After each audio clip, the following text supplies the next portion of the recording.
It will. And it has a laser.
And like, four Matchbox 20.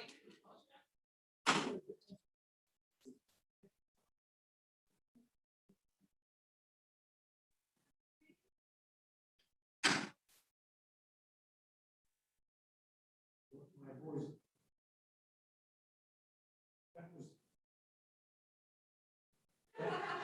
That was the music.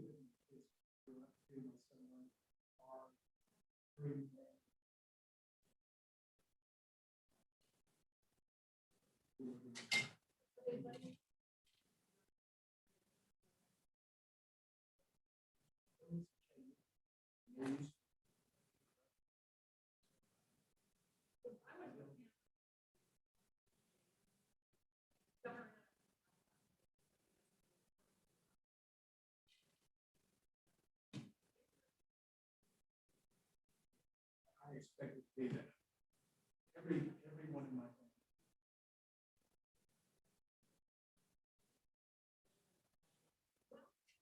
All right,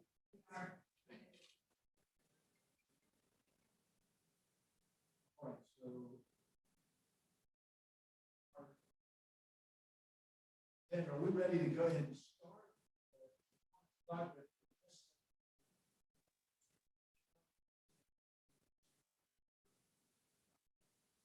Marcus Connor and Ryan. They're all at noon. Let's give them a second.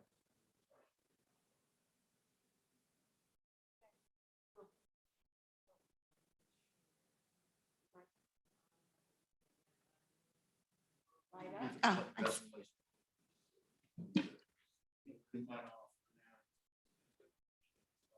Jessica, if you would just, you guys would just remind us when we start.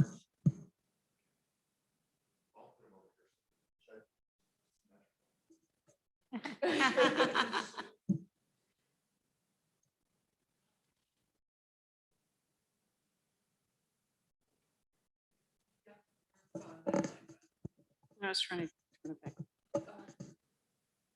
But apparently it's not the same way as you turn it on. is it? Hey, Mr. Ski, nice to see you. Hey, Neil. Good to see you.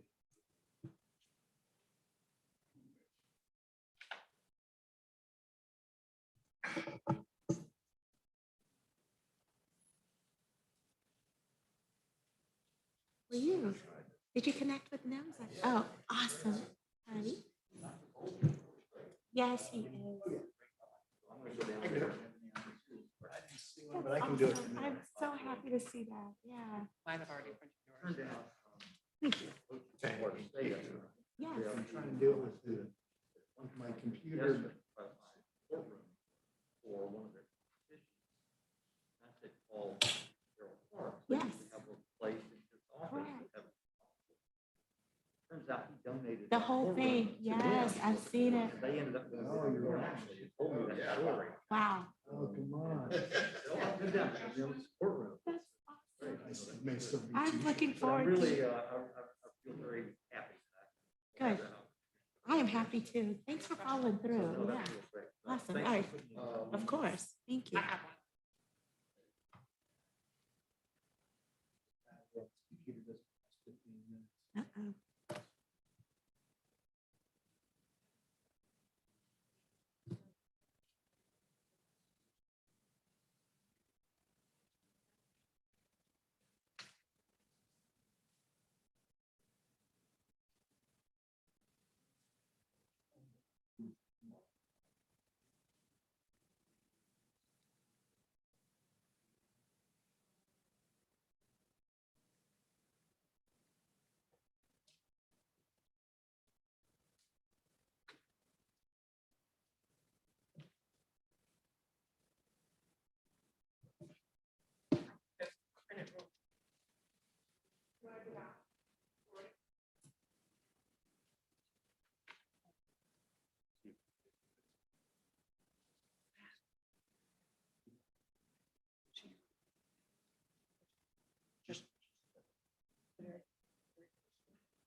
the call and see if. What do we need for a quorum? It's a 5-person committee. Yeah. So we are an element board.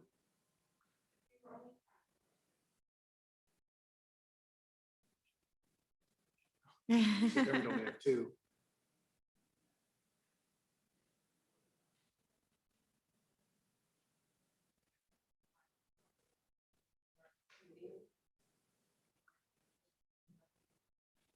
Yeah, we're just making recognition. Yeah. Okay, great. We'll see you in a minute. Is he near? Good, Okay. good, good. Okay.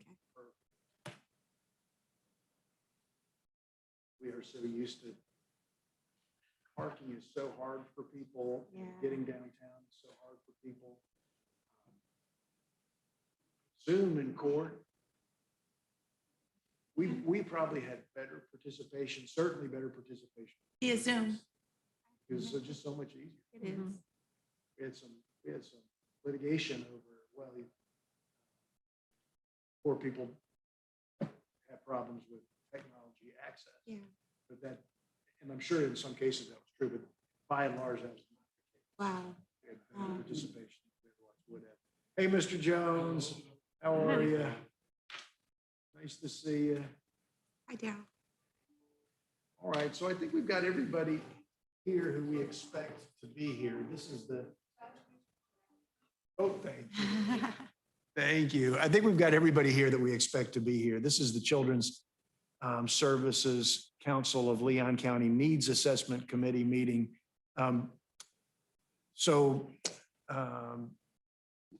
Maybe we should just go ahead and take roll. Do we want to take roll? It probably won't take long. Here. All right, I wasn't on. Carmen Connor is excused. Is that Yes. correct? School board member Jones. County resident, Miss Sandra Glenn. Here? County resident, Miss McFadden. Here. And county resident, Mark O'Brien. All right, very good. So we have a quorum. There's 4 members present on the 6-person committee. So we have a quorum to conduct business. I don't think we're likely to be taking any votes anyway, so first thing we probably need to do, I just want to raise this with y'all. We don't have a chair of this committee. I figured I would briefly do a like interim pretend chair until I could see if someone else would be willing to be a chair of the committee. But we'll talk about that too. But the first thing to do is approve the agenda. It's a pretty straightforward agenda. Approve agenda, public comment, prepare for needs assessment, ITN discussion at July 22 council meeting. That really involves a PowerPoint presentation from Mr. Granger. Set the next meeting date if we need a next meeting, which I expect that we probably will. Approve a very, very similar agenda for the next committee meeting, I hope. Member comment and adjournment. So that's our agenda. Is there a motion? A second. All right, motion's approved and seconded. Any discussion or objection? Seeing none, agenda is approved. Next is public comment. Do we have any speaker cards? Yes, sir. We have one speaker, Neil Skeen. Mr. Skeen, do you wish to be heard? Thank you so much for being with us today. Thank you. I just had a flashback to that scene near the end of Independence Day when Randy Quaid is ascending into the space capsule and says, "Hello, boys, I'm back." I don't want to overdraw the comparison of aliens in your case, but anyway, I'm here. I just wanted to, I've been thinking a lot about your work. And first of all, I really admired the consensus-driven work that you all did at the last meeting on the tax. I especially admired Mr. Mitchell's sacrificing some of his own view to achieve a unanimity on that. And so I think you've made just a wonderful start in building credibility for this community. And I just wanted to come back on the needs analysis part and mention 3 sort of high-level issues that have come to mind. First is the idea of building a strategic focus around what might be called a system of care for children in this county. While I was at Florida DCF a few years ago, a 7-year-old boy named Gabriel Myers committed suicide by hanging himself in his bedroom at his foster parents' home. And DCF, of course, did the usual task force to examine what went wrong, to examine what they could do differently. But after it was all done and after all the recommendations came back, I remember Secretary Sheldon saying, what really was the problem was that nobody was acting as that child's parent. And parents are really the center of children's lives. They play every role. They make sure they have health care. They make sure their academic standards are up. When they need something, they respond in a timely way and see it through. But sometimes, and children love their parents, even very flawed parents, because they're often the center of their lives. I know I'm speaking to people who know this, but it's important to sort of think about this in terms of what the needs are. When the parents fall short of that role, typically we remove the child and put them into foster care. What we really want to do is restore the parents to the capacity, and I know you know that, Judge, and I know all of you know that. But thinking about this system of care and filling in where the parents fall short so that the whole child, to borrow a phrase, is part of the thinking of the need. It's not just the caseworker who shows up once every 30 days, but it's somebody who really is making sure everything gets done. Second, some people talked last time about assessment according to age, which I think is a terrific idea and can be very revealing. I would also like to encourage you to think about gender. And I say this partly perhaps because I've spent so many years working with PACE Center for Girls, which is a gender responsive program, but we don't have to be stereotypical to know that girls' needs are different from boys. On my way over, I passed LaShawn Gordon, who did a column in the Democrat recently about the lack of access of girls to menstrual supplies. And she started this program to create dispensaries in the high schools and middle schools and the food bank so that girls would have this access. And it's just one example of the way that those needs differ and need to be responded to. Third, and the most important to me really is that to think about creating this as a trauma-informed community of providers to children. So that in Macon, when I was writing a grant for PACE up there, we said that we would provide MHTJJ trauma training throughout all of the agencies that deal with at-risk children, so that this community could all have a common response and a common understanding about what was trying to be accomplished.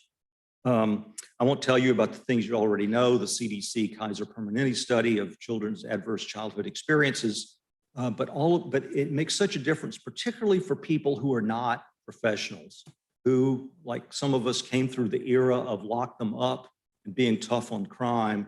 And we need to help the public understand how to be tough on the causes of crime. And that's what trauma and dealing with adverse childhood experiences will be.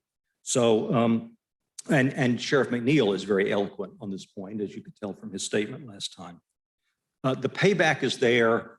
I hope you will get a needs analysis that will help you demonstrate the payback of investing in this and producing the outcomes for children in our community. So thank you for your work, and thank you for letting me speak with you for a moment today. Thank you so much, Mr. Skeen. So we've had one or two people come in. If you want to speak to us, it's public comment time. If you filled out a card, or if you haven't filled out a card, you're welcome, and we want to hear from anybody who wants to speak. Is that any other cards? All right, very good. So we'll move on to our agenda. We're in item 4 now. Prepare for needs assessment, ITN. That's invitation to negotiate discussion at our council meeting.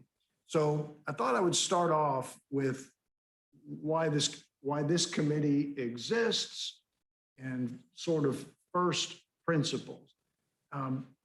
We have a statutory charge, and like all good statutes, it is a broad general statement of policy. It's not like a tax code, not a lot of small Roman numerals. And what it says about, and this is everything that it says about the needs assessment. The statute says, this is 125-901B1, I'm sorry, B2 of the Florida statutes. Immediately after the members are appointed and officers are elected, identify and assess the needs of the children in the county served by the council. That's all that it says. That is our responsibility. I've been a judge a long time. I've been the chief judge a long time. I've sworn in a lot of judges and I've done a lot of investiture. That's the ceremony where judges become judges. And one thing that I've noticed is it takes about a year, really, or 5 years sometimes, for a judge to realize that when the lawyers stop talking, I have to decide.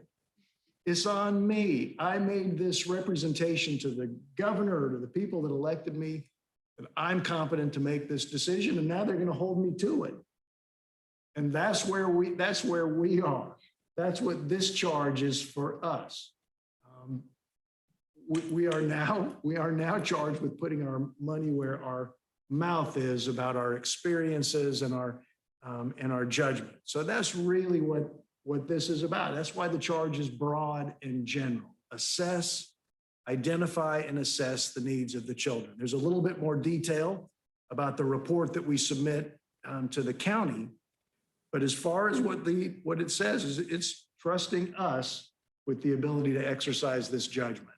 So with that, I'd like to, do we want to talk about a chair? Maybe we should talk about a chair.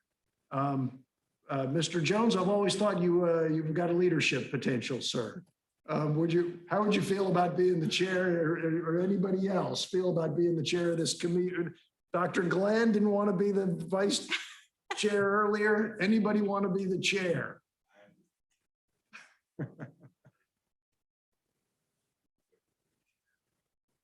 Starting to seem like a full-time job, isn't it? All right, as the chair of the. No. He's declining. The gracious decline. All right, Dr. Glenn, any interest in chairing the Needs Assessment I Committee? will.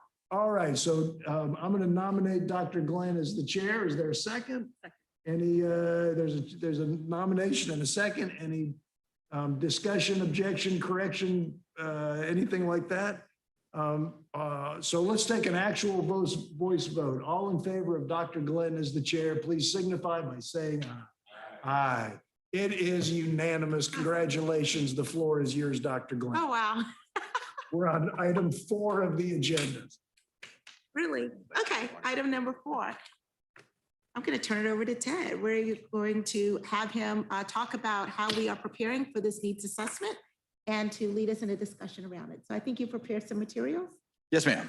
Thank you, Madam Chair. A couple of preambles, if you will, with regard to this. As you note, we have not an interloper at the table with us. This is Holly McPhail, who I have retained pursuant to the budget authority you gave me at the last meeting when you passed the budget to be the contract program specialist and administrator during the coming months. Holly has extensive experience in the communications arena, in the program area, in evaluation, and has worked with some CSCs. Could you mention what you've done in that? Sure. So kind of my first experience, most of my experience is at the statewide level with a variety of programs from home visiting to after school programs to early childcare and education. And specifically as it relates to the Children's Services Council, have had the opportunity to not only work alongside the former CEO of the Florida Children's Council, Mr. Matt Goosey, but also with Michelle Watson, very familiar with the work that they do.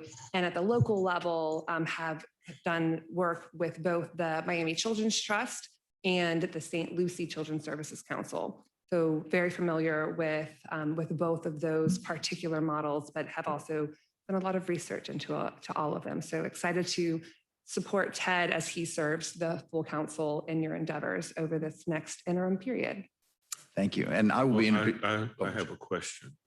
You sound highly qualified, but with this, her having taken this position, does that then exempt her from making application as a full-time administrator? Yes, sir. All right, And she has agreed to that in her contract. all right. Thank you. And I will be formally introducing her to the remainder of the council at the council meeting. One other preamble is in order for the ITN to be done appropriately and for the council to be legally positioned appropriately when we release it, the council is going to have to adopt a procurement policy that defines all of the parameters around how it will be put out and whatnot. If I apologize. To clarify, would we not merely adopt the procurement policies for Leon County? Our lawyer right now is looking at those policies and is looking at policies from other CSCs. Okay, And he at least initially thought the vast majority of it will be the county. okay, But there may be some things and ways of work that CSCs have that could Okay. influence it. okay, The reason I bring that up is because it will have to be, if the council desires to have the ITN approved at the July 22nd meeting, council will also need to approve that procurement policy. I will be sending it to you all and the rest of the council members and asking for your input probably next week. So there's plenty of time to do some back and forth on it and then make a decision at the July 22nd meeting. One more thing to help me with my learning curve. Is the county the fiscal agent for the CSC? I've met with the CPA, who I will be recommending be retained on July 22nd. This morning, we have an employee identification number and a post office box, which will act as our physical address for the council. And I have asked him, he's doing some research as to an appropriate financial institution to act as fiscal agent. Okay, so we don't have to run checks through the county. No, sir. Okay, that clarifies for me. See, I was thinking that we had an account that they collected our money and then we just wrote against. No, sir. We're an Okay. independent district, so we'll have our own bank Got your account. own bank account, got your own. I'm with you now. Yes, indeed. And hopefully by the July 22nd meeting, we will have the bank account established. We'll have money in the bank from the county if that process works in the way that we hope, and we'll be geared to go. All right, that helps me and thank you. Yes, sir. So I'd like to walk you through a couple of things with regard to the draft needs assessment that's currently being put together. In the beginning of your packet that you have, you'll see the agenda items, but on the next page, you'll see a timeline that has colored lines in it.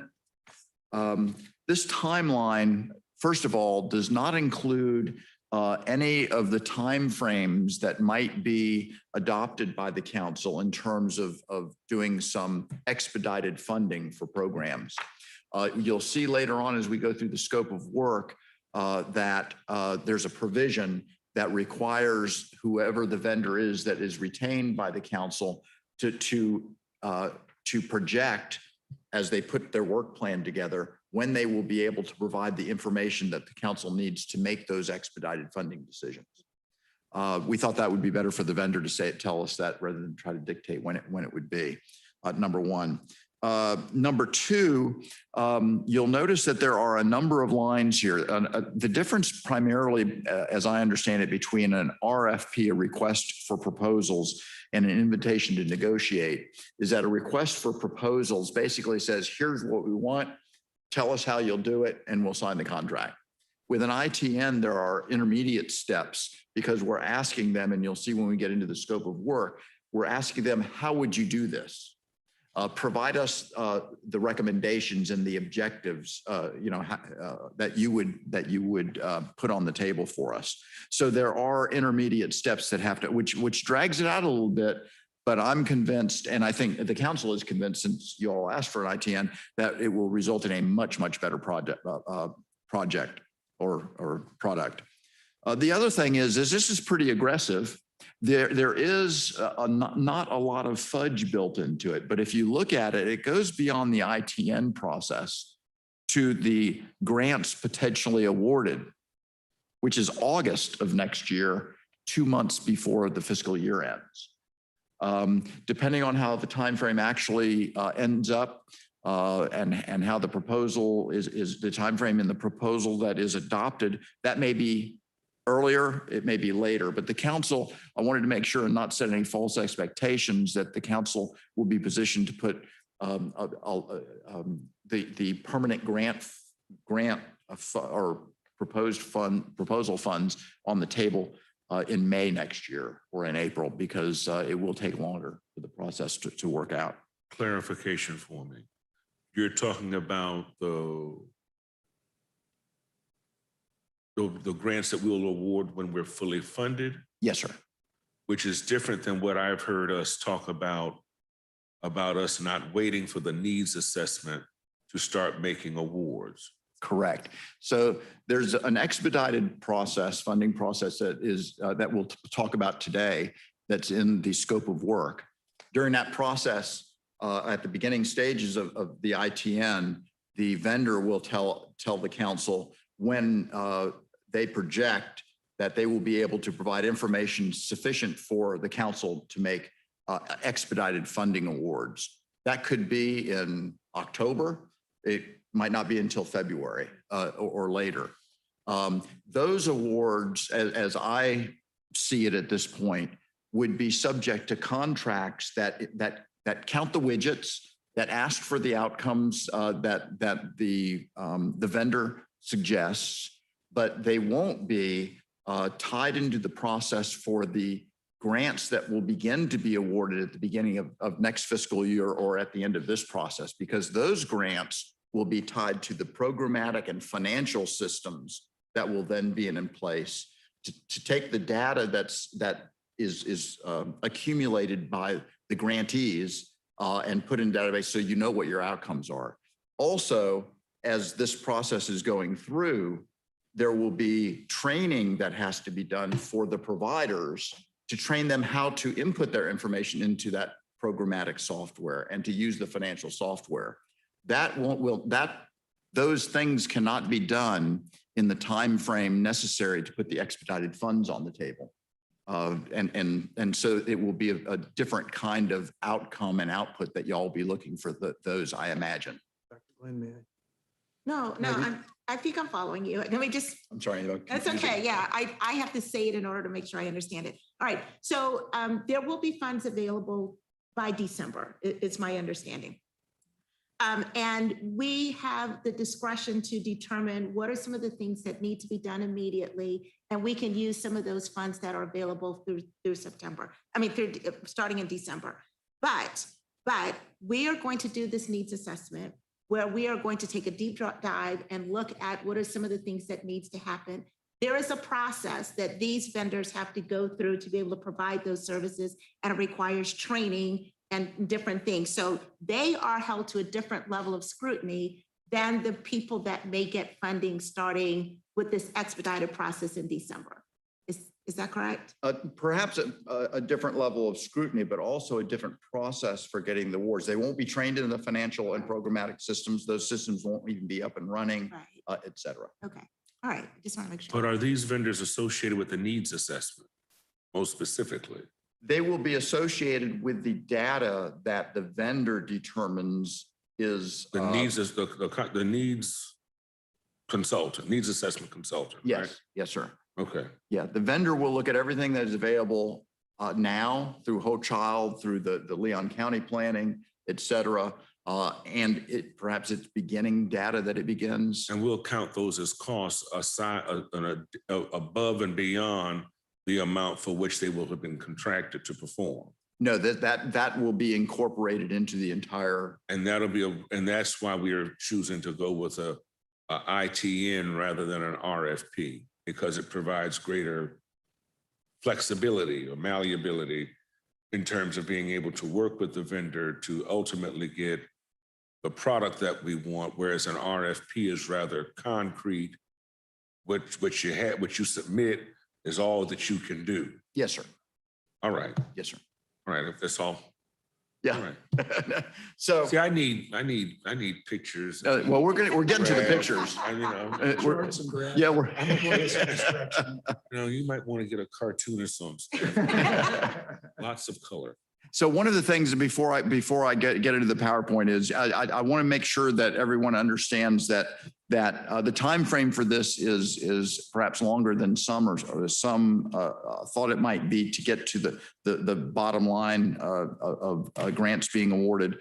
The other thing that I want to ask all of you, I'll be asking council members, I ask everybody in the audience, anybody who's looking through the streaming is, we need ideas and suggestions on who vendors might be who we can give the ITN to and who might submit proposals. We want to make sure we have as many qualified proposals submitted as possible so that the council gets the best final product that it can. So our So- state office perhaps can provide us with guidance on persons who've been respondents for other counties, right? Yes, sir. Okay. Yes, sir. And we'll be looking at the state vendor list and other networks. And this can be a national group. Yes, ma'am. In fact, anybody with your own networks nationwide, you know, people that you know in other states who do these kinds of things, it will be, we've decided this morning it will be available or accessing it will be available via email. And so we'll be able to. What I am interested in knowing in my titled, well, not have a title, but my non-elected position, I'm also the Deputy Director for Minority Women and Small Business Programs. So I do procurement for the city and the county and Blueprint. Wonderful. So I'm interested in knowing what will be our process for scoring. I don't know that my colleagues will feel this, but I hope that will be a part of what will be given to us to approve. Because I'm interested most specifically in making certain that we provide either statewide, local preferences, will minority women-owned businesses be provided any scoring criteria? Will there be any options for subcontractors? So I'm interested in knowing what will be our approaches in that regard. So at this point, the draft ITN is about 20 pages, give or take. We wanted to bring the scope of work to you today because the scope of work is really the nuts and bolts of the data that's going to be collected. So hopefully by Monday, Tuesday at the latest next week, we will be emailing all of the council members the draft ITN. Okay. And it will have all of those other provisions, including the scoring and evaluation information. Will the procurement policy address those issues as well? Do we expect or not? The procurement policy will address some of those for sure. But I anticipate that if there are special procurement issues that the council would prefer to elevate in terms of preferences, et cetera, that would need to be in the ITN. Doctor, let me ask one question. So Ted, I was thinking about this after our last meeting and I'm looking on your timeline, it just occurs to me. And following up really on Dr. Glenn's question. So we start to accumulate money revenue in December. And it occurred to me that the time between when we start to have any money to spend and when the needs assessment gets done is not going to be an enormous amount of time. It looks like 3 months is what we're talking about, or 2 months is what we're talking about. So when we're thinking about those interim expenditures before we get the needs assessment back, I'm not sure that we're going to have an enormous amount of time, and we're not going to have very much money to be able to spend. So that issue may be, it's a good expression of the heart of the council members, but I think as a practical matter, we may not have a lot of money to spend in those couple of months. So anyway, that's just an observation. Am I reading that? Am I reading your timeline more or less correctly?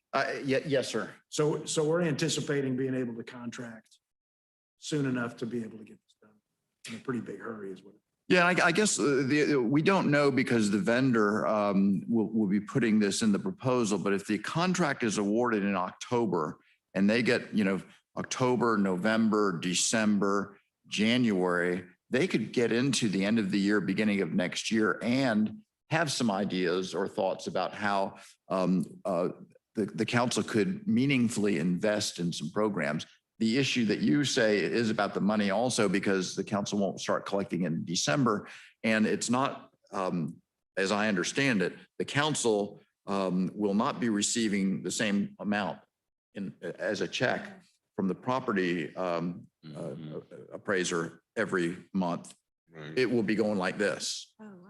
And so some months may be low, some months may be more, depending on when people pay their actual taxes.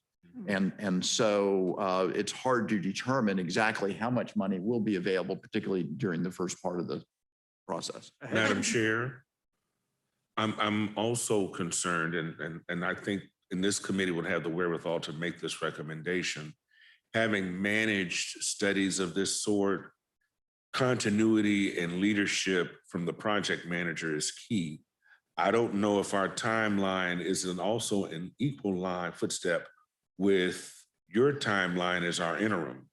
And there cannot be, we put ourselves at great disadvantage if we, I think we need to make our colleagues aware that if willing, that his contract with us may possibly extend for the management of the needs assessment beyond his time as interim administrator. Because if you lose that continuity and leadership and supervision and knowledge, we put ourselves at a great disadvantage. And this is going to be what was, as for lack of a better word, one of our foundation documents. And that's what makes it so enormously critical. So that may be one of the things that we might need to tell our people. Where is your last day on the time? Well, here is how I'm thinking about that right now. And this is one of the reasons why I asked Holly to join me in this effort. We're both committed to this cause. And we're gonna make it happen regardless. I think y'all will be happy to see that the CEO timeline that Holly has developed has a new CEO coming in November, perhaps early in November, depending on how all that process goes. But I will guarantee you, sir, that I will be around regardless of whether my contract is in effect or not, because this is a commitment that I've Listen, made. I had you at December. Yes, sir. Counting off the 6 That's months. technically when it Then I ends. saw this date of February 1st needs assessment completed. I said, ooh. Yeah. So that's what gave me pause. So Yeah. and again, it is. I mean, now mind you, whenever we would bring on the next director, they're being a part of it and witnessing the culmination of it will be critical. But it is. I mean, so that we get to get your money's worth, it requires strong guidance by a project manager, which would be you as our interim administrator. Well, thank you.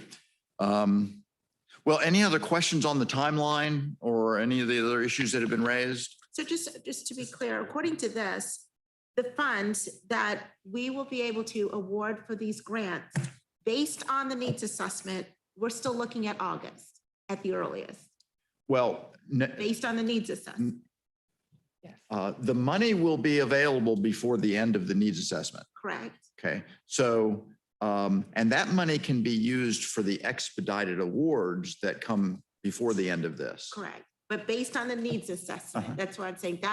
We won't have those funds available until August, or we won't be ready to do it until August. The council will not be positioned Okay. to appropriately make grant awards and capture the data and have the providers working as they should with the software until this point. Okay. That's correct. Okay. All right, thank you. Madam Chair? Yes, please. I just wanted to clarify on the oral presentations. Traditionally, when I've worked with, for example, the state on ITN processes, staff would usually rank, say, the top 3 that are going to move forward into oral presentation. And then during oral presentation is really when you made the decision of which of those 3 you were going to negotiate with, because they would all, however, whatever you agreed was going to be the ranking. So I would like us to say that the oral presentations aren't, if necessary, they are necessary. And then I think there should be, some discussion about who's doing that short list. Is that staff, which I think would be fine? And then who is doing who is the group with that oral presentation process? Is that part of this committee? Is that this committee? Is it, et cetera? I think we just need a little bit more clarification there. Thank you. Yes. And I want to thank Ms. McFadden. I sent out the scope of work day before yesterday, I guess it was, and almost immediately received a document that I'm going to share with you in a little bit, where she wrote out a number of things. I went through them this morning, Ms. McFadden, and I'm incorporating them all with the one exception that we talked about that we'll discuss, the committee will discuss today. One of the other issues that Ms. McFadden had is calling these grants, and we'll address that also. And I'm happy to Or explain community that. grant. Why don't I just, Yeah. so we're on starting June 3rd, where it says community grant RFP or grant proposals reviewed and ranked. I think that when What date are you on? I'm on June 3, June 3rd. June 4, Okay. July 7th, toward the end here. Yes. This is the process where we now have our money and we're giving it out. I would like to just simply say proposals, and my rationale is this. Once the needs assessment comes back to us and they make their recommendations on how we get what I hope is the biggest return on investment for what we do, I don't know if it's going to be a PR campaign they recommend. I don't know if it's going to be an X prize that they recommend. I don't know if it's going to be incentive funds to small businesses to do childcare. But I would like for us to have a very open mind on what that looks like. And if we use the term proposals without the word grant, I feel like grant assumes it's something that's going to a local nonprofit, whereas proposals gives you that very broad array of let's just find what's best out there and move forward toward it. Language matters. Yes. Words choice matter. I agree. I think that's astute. Yes. Thank you. Thank you for that clarification. So a major decision that you all hopefully will be able to make today is the scope of the needs assessment. That will drive the content of the scope of work to a large extent. And I'd like to do a little PowerPoint with you now to discuss that. So let's see if this thing works. Okay, I'm gonna stand up and do this. Perfect. To make sure it works. And then I would also like to pass, if y'all will pass these. This is the information that Ms. McFadden sent me this morning. I'm going to relate to that throughout this the presentation on the scope of work.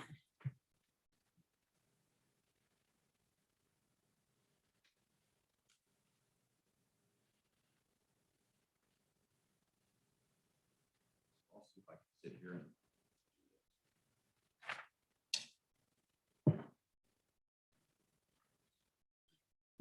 So the council has three options in my mind on how it can proceed with the ITN.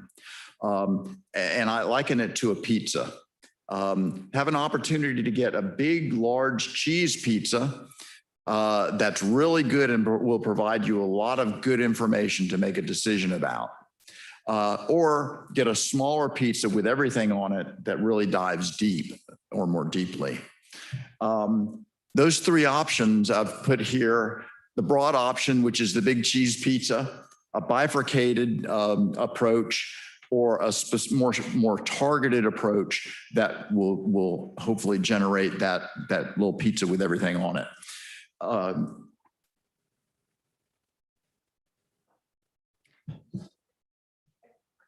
Did it work? Okay. Just gotta be patient.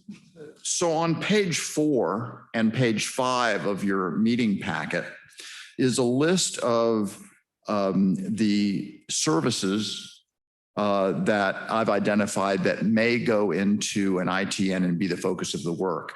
for the vendor. As you can see, it's over 60 services that really run the spectrum of services that are available to children and to parents. And actually, I'd like Mr. Skeen mentioned it. And one of the things that Ms. McFadden mentioned that we will beef up in here is is how parents are addressed, to make sure that parental programs, parents are the child's first teacher, can be addressed perhaps more thoroughly. With the broad approach, you get those 60 and those areas. With a bifurcated approach, we would ask the vendor to kind of take a deep dive first on these 60 plus, and then suggest targeted focus later on in the needs assessment. The third approach, the third approach would be to be a more targeted approach, and my recommendation would be to use that targeted approach based on the Children's Services Council Planning Committee, which had 3 primary areas.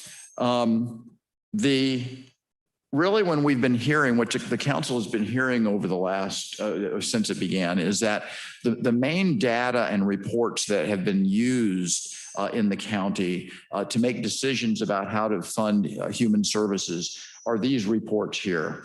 The CSC Planning Committee report, the Whole Child Leon report, United Way of the Big Ben Alice report, and the Community Human Service Partnership Needs Assessment.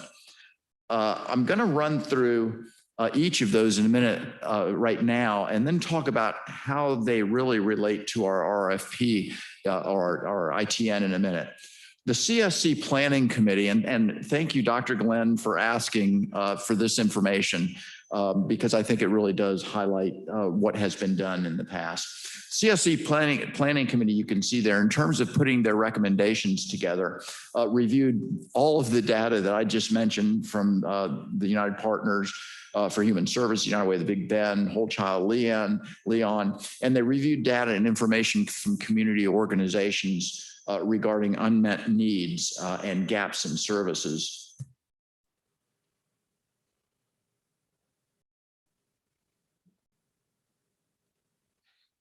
I'm going to stand.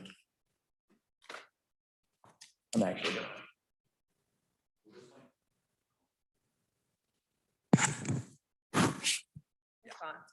It's on. Okay. Okay. Our laser needs to go through the wood.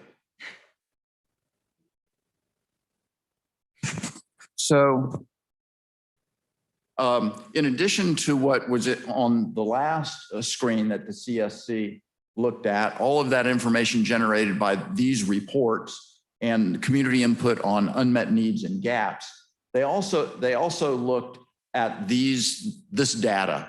The American Community Survey is the largest survey in the country. It's done down to the zip code that really gets into detail on needs and whatnot. And then you can see they looked at homelessness, Office of Early Learning, Department of Education, youth tobacco, youth substance, Leon schools, et cetera. They also looked at this information relating to information regarding delinquency and grandparents and obesity, health education, et cetera. So they took a relatively deep dive into some of these areas. The CSC Planning Committee then made its recommendations, and the recommendations are in 3 areas. The first area is success in school and life, which has 2 primary components: school readiness and school age supports. The second area of focus that they recommended the CSC adopt is healthy children and families, relating to physical health and mental health. And the third area, third recommendation was for stable and nurturing families and communities with youth development and food stability. The Whole Child Leon was a comprehensive report that really did a lot of in-depth analysis of data, but also took a lot of community input. And the report has been provided to the council a couple of times here. And they really looked a lot at a section of neighborhoods across the community. They came out with 10 key areas, and you can see them here. The areas of priority, areas of greatest need are underlined because the underlined ones are also included in the CSC Planning Committee recommendations. So the CSC Planning Committee recommendations really adopted 7 of the 10 key priorities identified by Whole Child. The United Way of the Big Bend Alice report, which is largely based on the community's survey I mentioned a minute ago, has 5 key funding priorities. And as you can see there, 3 of them are included in the CSC Planning Committee recommendations. And lastly, the CHSP needs assessment. Really, this was the only needs assessment. The others are reports that have been done that identify areas, but this CHSP needs assessment really took a deep dive on the data and on the services. They identified as the most critical human needs in Tallahassee. You can see the 6 of them there. 3 of them are also included in the CSC Planning Committee recommendations: mental health, access to nutritious food, and early learning. And of course, elder care is not in the bailiwick of the CSC. So there's been some discussion about the difference between a needs assessment, if there's really a need for a needs assessment, versus the information that has been collected. 3 of the reports that we just talked about are really that, they're reports. They take an inventory of providers, some programs, some services, didn't really address wait lists except for the CHSP. But they don't look at availability as a needs assessment will, at availability, access, capacity, outcomes, gaps by county, by zip code, and by census tract. So you can really target where you want to provide funding for the best return on investment. They don't identify or ask professionals who put together the data and do the evaluation to identify opportunities for program and service and system development, improving system delivery, and capacity building. And lastly, of course, they don't really address the funding. We've got millions of dollars of federal funds coming into the state of Florida and into Leon County over the next 2 years.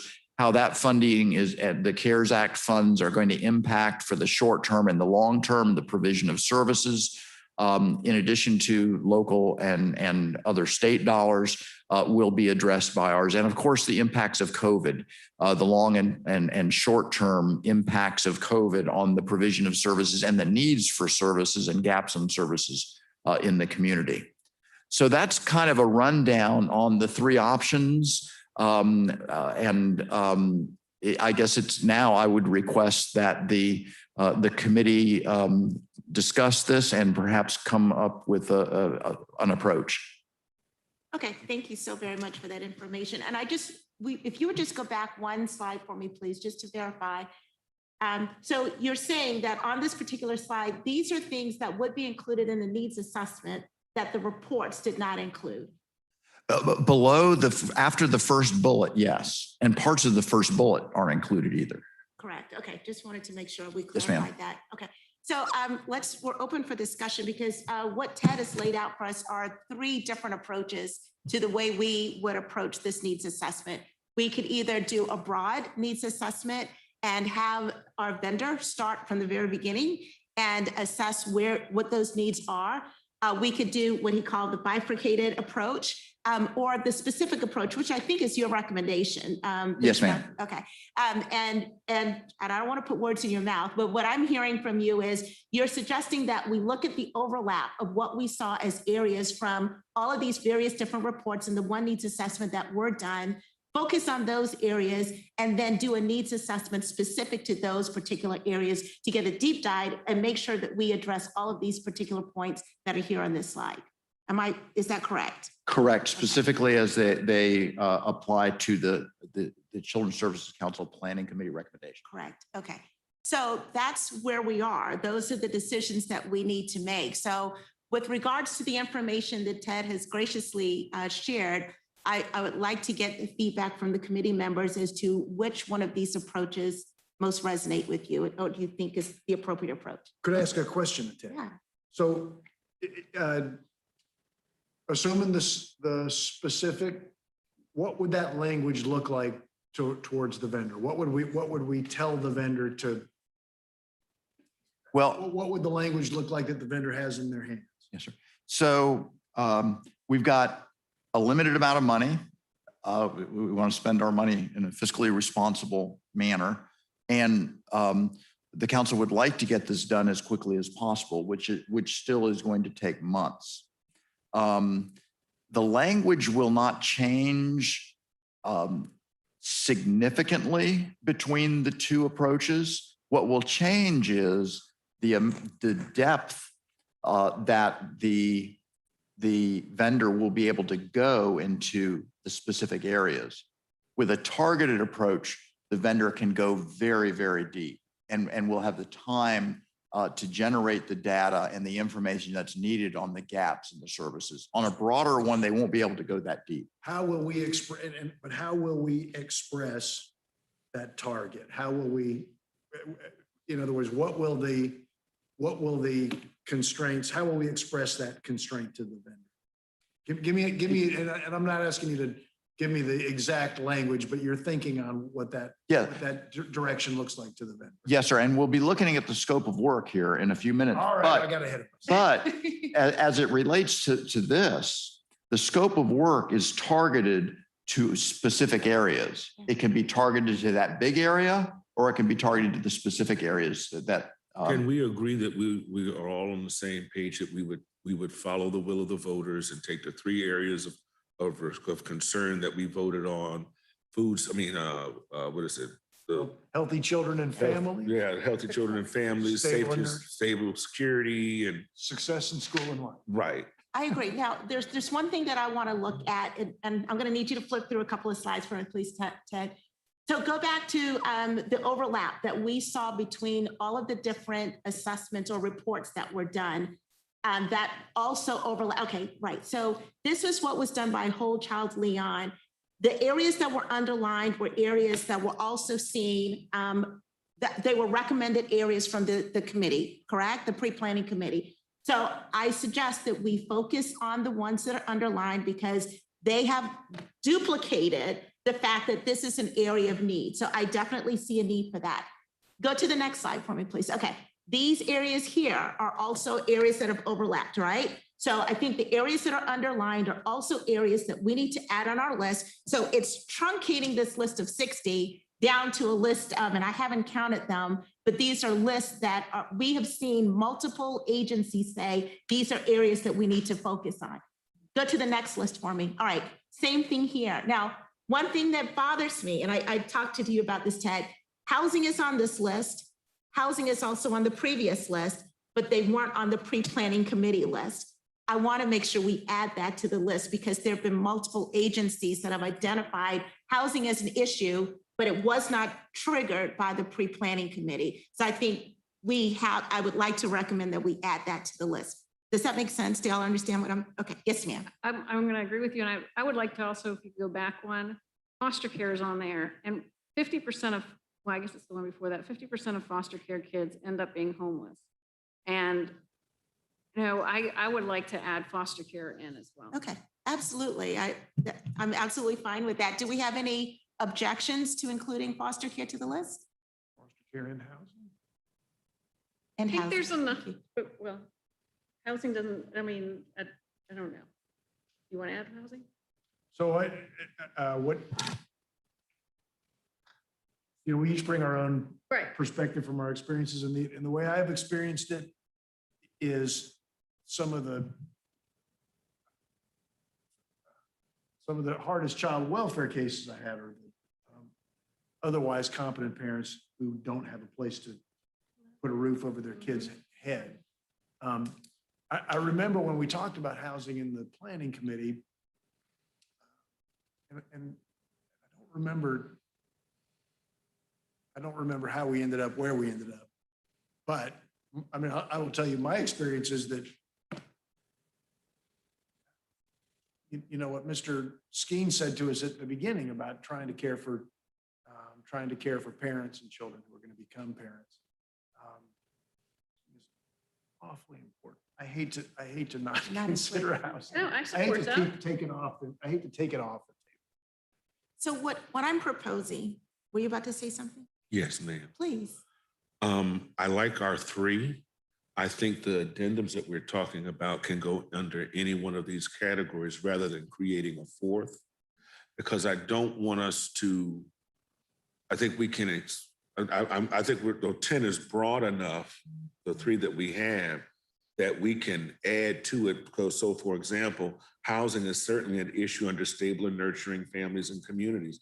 The same thing in terms of foster care provisions, Yeah. right? So I think but if, I don't want us to run afoul of what our voters voted on. Sure. Now, I'm not opposed to that at all. The only thing that I'm asking for, Daryl, is under each one of those three, it's clearly described all of the items that we would like to see included under each one, including housing and foster care. So if we can keep the three broad categories, but just like they're clearly delineated on those other reports, clearly state we expect that these areas address this, this, and this, and all of them are included on that list. And what I would suggest is that we would keep those three and then we'd make housing C under stable and nurturing families and communities. It What is, page are you on? I'm on page 5 of 9. Okay. In this one. Okay.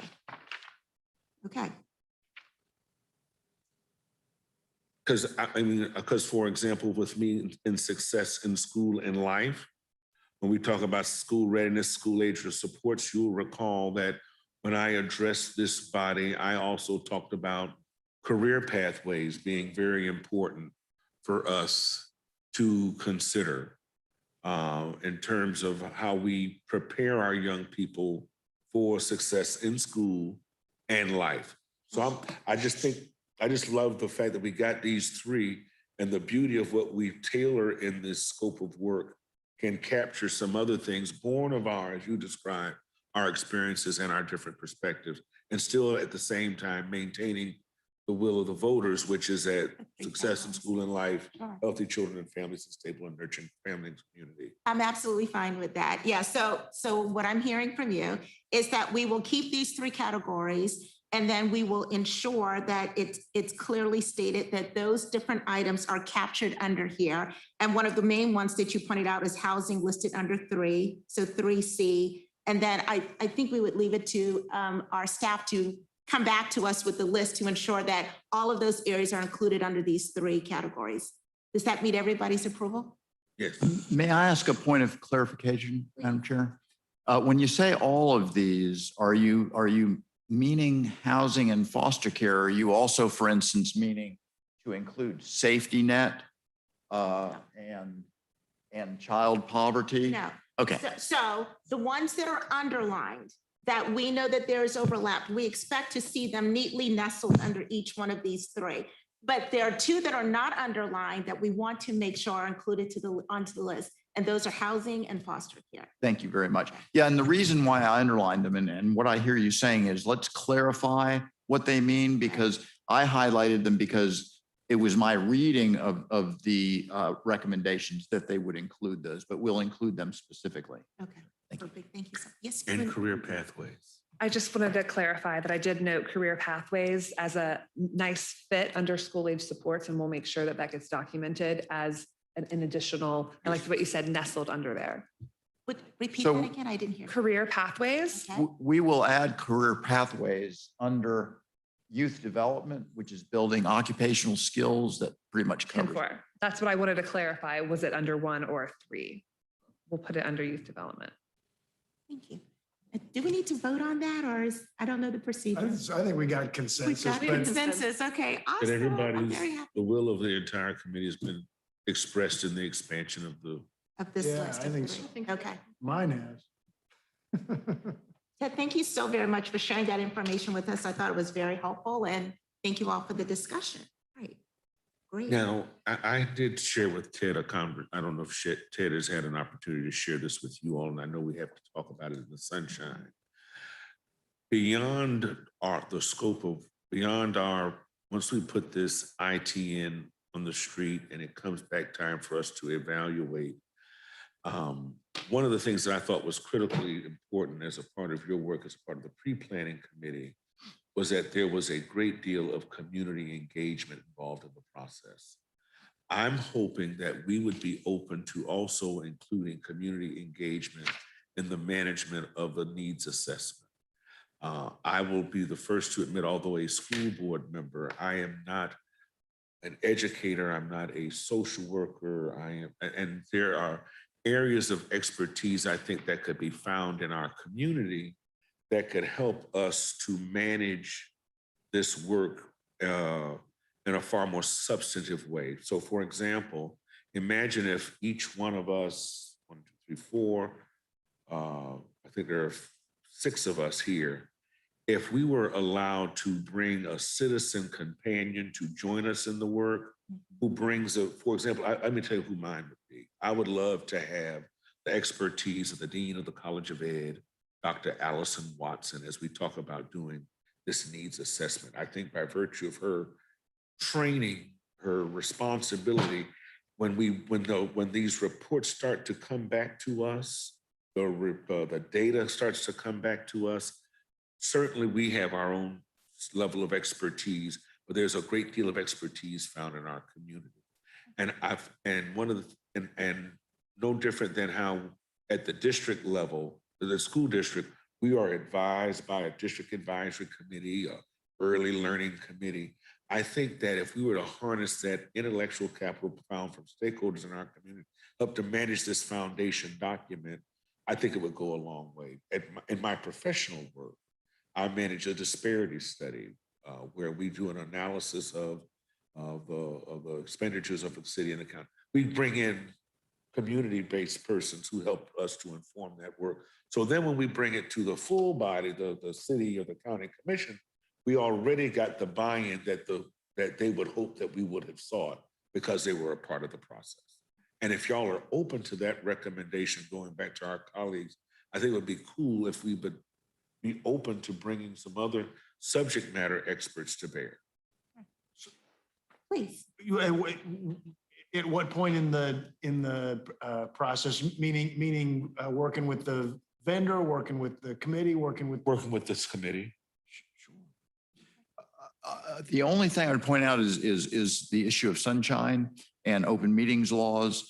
And Holly knows more about this than I do, but it's my understanding when I ran this by the attorney to see if we could bring people on like that. He said, absolutely, you can talk to anybody you would like to in your own capacities about this and get their expertise. In terms of participating at meetings and sitting around the table and throwing in on the conversation, that a formal committee would have to be created or that bringing them on as advisory as a committee or something would have to be created. If the council does not do that, they would only be able to comment during specific comment periods for the public at the meetings. What about, so in our, before we had you or before we had a lawyer, despite my license that I hold, I asked various experts to come and address us. And we put them on the agenda and had presentations and provided information to us. As long as we put them on the agenda and list them on the agenda, I don't know if you envision them being ex officio members or what, if that would To be honest with you, Your Honor, I'm not really certain what is permissible in terms of that advisement. I just think that beyond those of us who are duly appointed, I just think there's a lot of intellectual capital found in a community that's the 10th most educated town in the country, that somehow we find a way to harness that, particularly as we talk about the enormity and the largesse by which we're about to study and research. And so I defer to you, Ted, to find out how other CSCs may get that. If we get the final product, maybe we would have some persons to come in and provide testimony that we would have identified.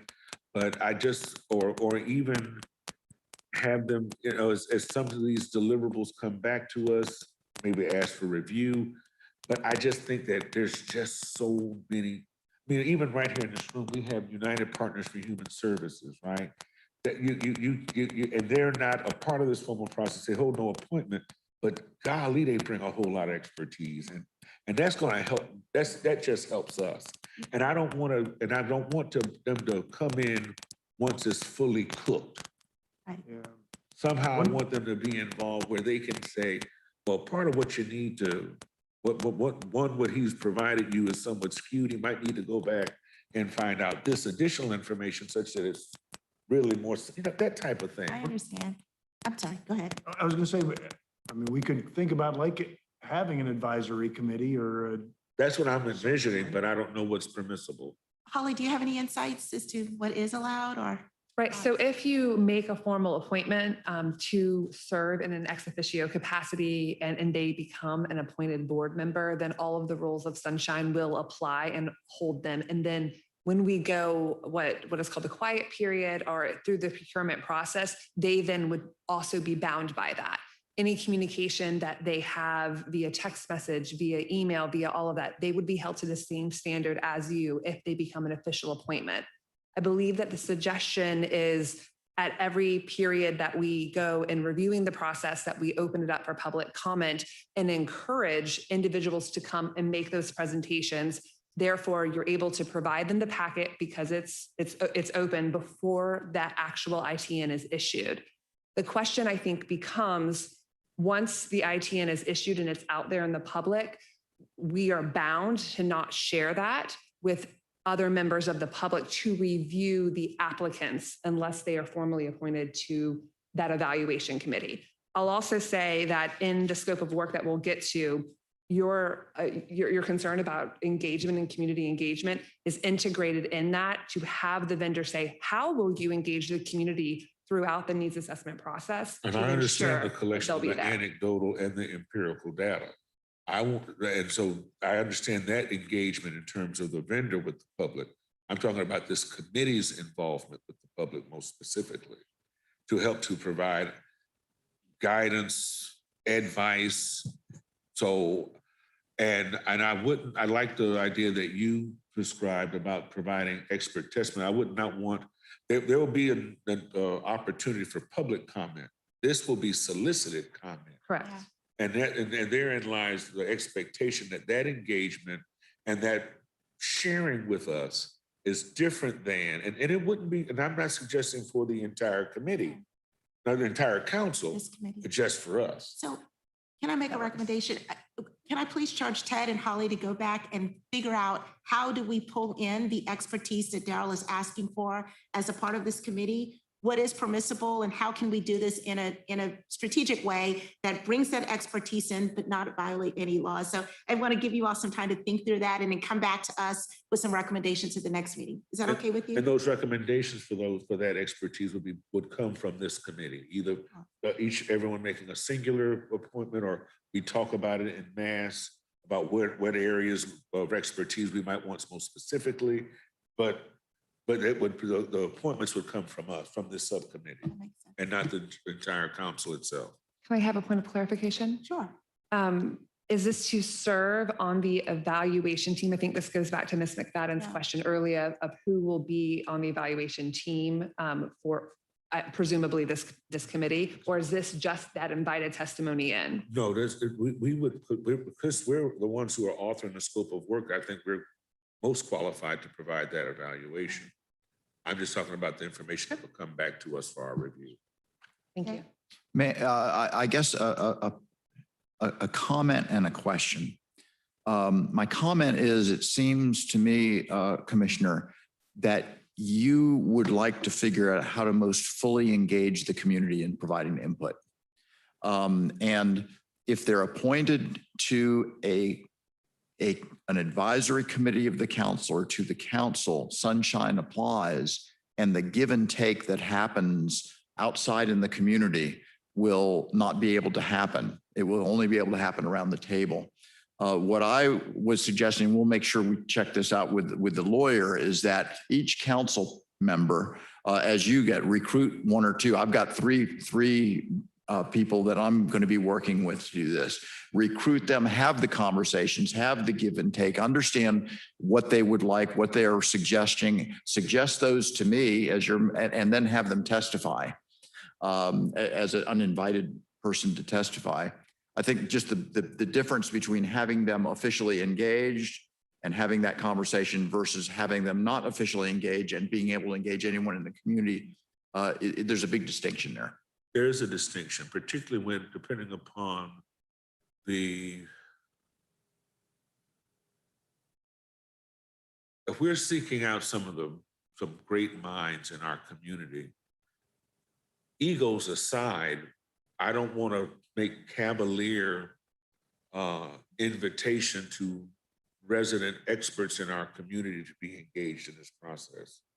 I don't, we already have the formality of our own appointments, either statutorily or by appointment by either the commission, the governor, or by my election.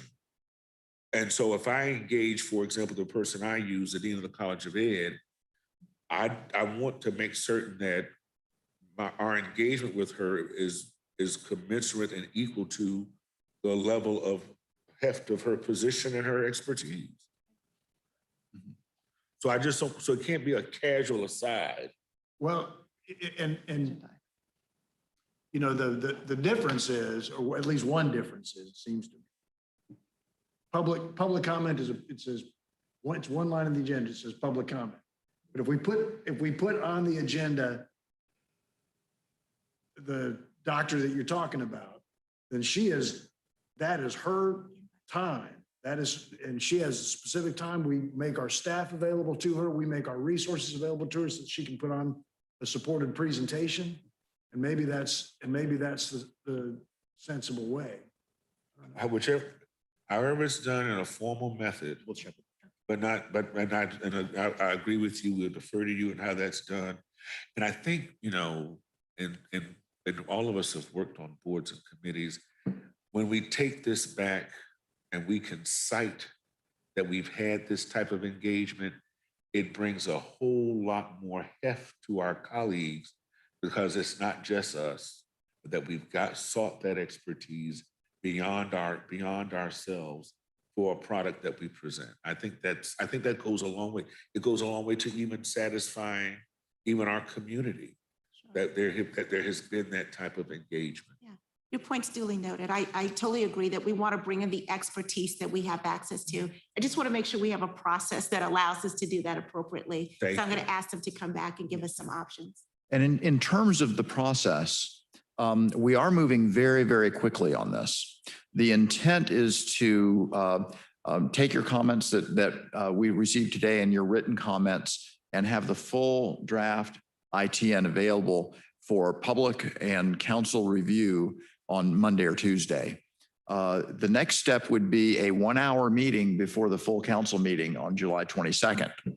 And at some point, the committee is going to need to determine whether 1 more hour after today is going to suffice, and whether we need, the council will need to wait until August to do this, which pushes us back a month. But I would also say, if you look at the timeline, it ends 2 months before the fiscal year anyway. So that may be an option that you want to consider. I just want to put the timing for all of this on the table too. Okay. All right, thank you very much. We will definitely take a look at that, because that really impacts what we do. Let me just, point of clarification, you mentioned earlier that you all had some content with regards to the scope of work, the scope of the assessment. Are you ready for that now? Ready. All right, let's go. Okay, so it begins on page 6 of your packet. And again, I really wanted to voice our appreciation to Ms. McFadden for the suggestions that she's made. I mentioned to you that I've given you those. I'm going to be referring to those as we go through. Great.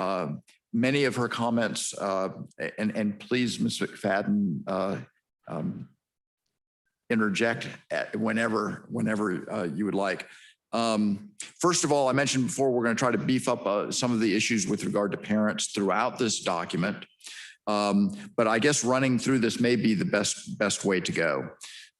So the purpose of that the council is undertaking this work is attempted to be captured in this provision. As you can see, read the first paragraph yourself, basically to identify programs and services and gaps and opportunities that will maximize positive outcomes for CSC investments. If you look at Ms. McFadden's document and look at number 4, the last 3 sentences of that begin, CSC is looking to provide specific and measurable outcomes to the public. Recommendations on outcomes to be tracked should both be short-term and long-term. Recommendations should have a no-go recommended points if certain data objects are not met with it. Unless there's objection, I'm going to incorporate that as the first thing under purpose here to take the place of the current number 1, and we'll just change the numbers on the others. Number 1, detail the availability, usage, capacity, outcomes, and gaps, and the existing programs and services for Leon County children and parents by gender and race, which was suggested by Ms. McFadden also. And Ms. McFadden also quite appropriately pointed out that the age cohorts there are not age cohorts, they're time frame cohorts. And so she has suggested that that be changed from prenatal to then 0 to 4, 5 to 11, 12 to 14, and 15 to 20. So it captures basically the school ages of children. And Ms. McFadden, you may have had higher than 20. I'm not sure. I think you did. 24, thinking about aging out issues. 24. Okay. Should we, would it be your intent then to target the age of 24 and maybe between 18 and 24 or something specifically to children aging out of the system or to all services available to children? I would leave it as 18 to 24. There's an awful lot of young parents in that demographic that are probably going to fall in that bandwidth that we're going to be looking at for 2 reasons. Consistent with some brain development research too. Mhm. Right. And I would also just, sorry, I didn't put this in my note, but I had it on my thing. I think additionally, when I was looking at these surveys in other communities across the country, one of the most important things that they asked for basic need trends to be included, because you want to see trend analysis of what's going on, not just what the current gap is, but have we been trending, for example, backwards or forwards in certain areas, which would help us determine, hey, maybe we're moving quickly in X, but just a little incentive money would help us become the best. We know we're great in education. We pointed out we've got, got the best education system in Florida. But that doesn't, but we might not be trending as well with some of those younger kiddos, and it might be helpful to have the trend analysis wording put in there. Yes, as I'm looking for, because I thought we had specifically as it related to COVID. I was thinking about in the very beginning where you have the banding, the gender, and the race to also, and it says usage, capacity, outcomes, gaps. And I would just say perhaps right in there also include basic need trends. Yes, thank you. And I think it's well taken also with regard to trending in all other areas also. With that same thought in mind, I'm also interested in making certain that this data drives down to neighborhoods and census tracts. It is. So that, and I didn't see that described entirely. Right. That is in the inventory analysis. Changed this so much every day for the last. I saw it referenced under assessment logistics, I believe.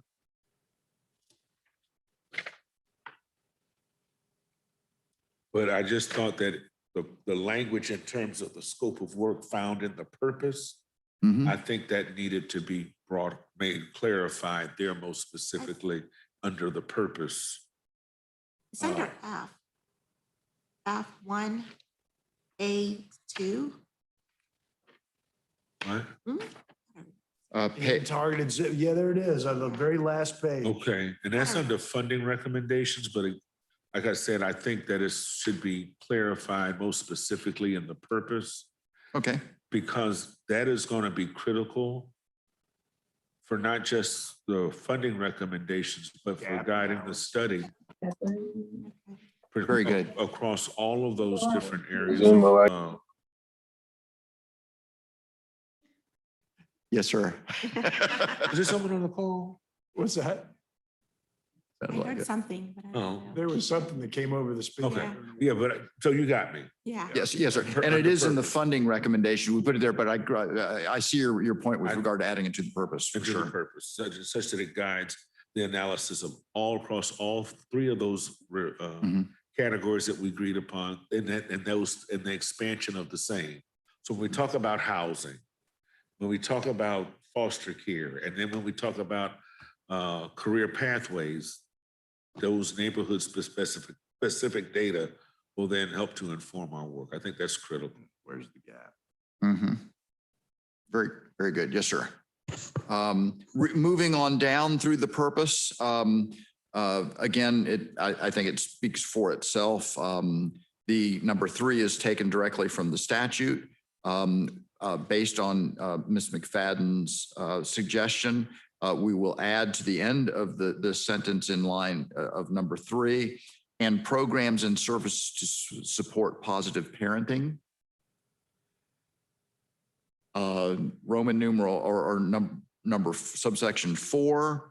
Does that not capture your? No, that's fine. Can we go back up to 2 for a second, though? We Sure. skipped over it.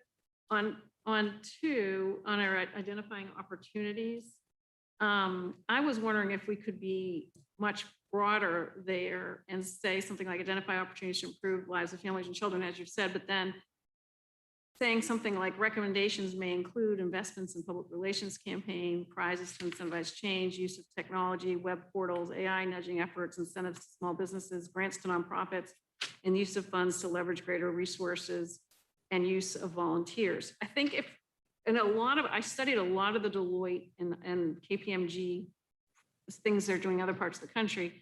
And the web portals, AI and nudging, this use of technology is a very inexpensive way to really make some specific gains. But I'm afraid if we don't include this thinking outside of the box, that then they're just going to not be as broad in what they consider for us.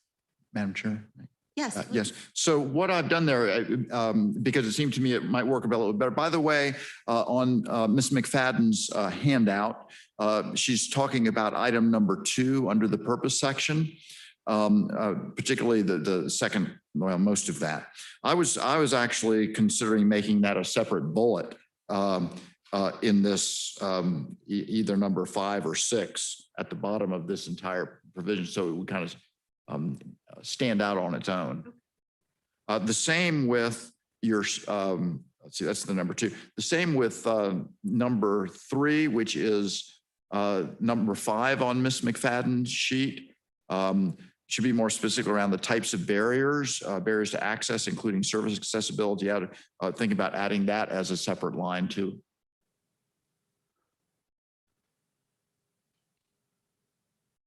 The Daniel Kahneman paragraph that you've written. Yeah.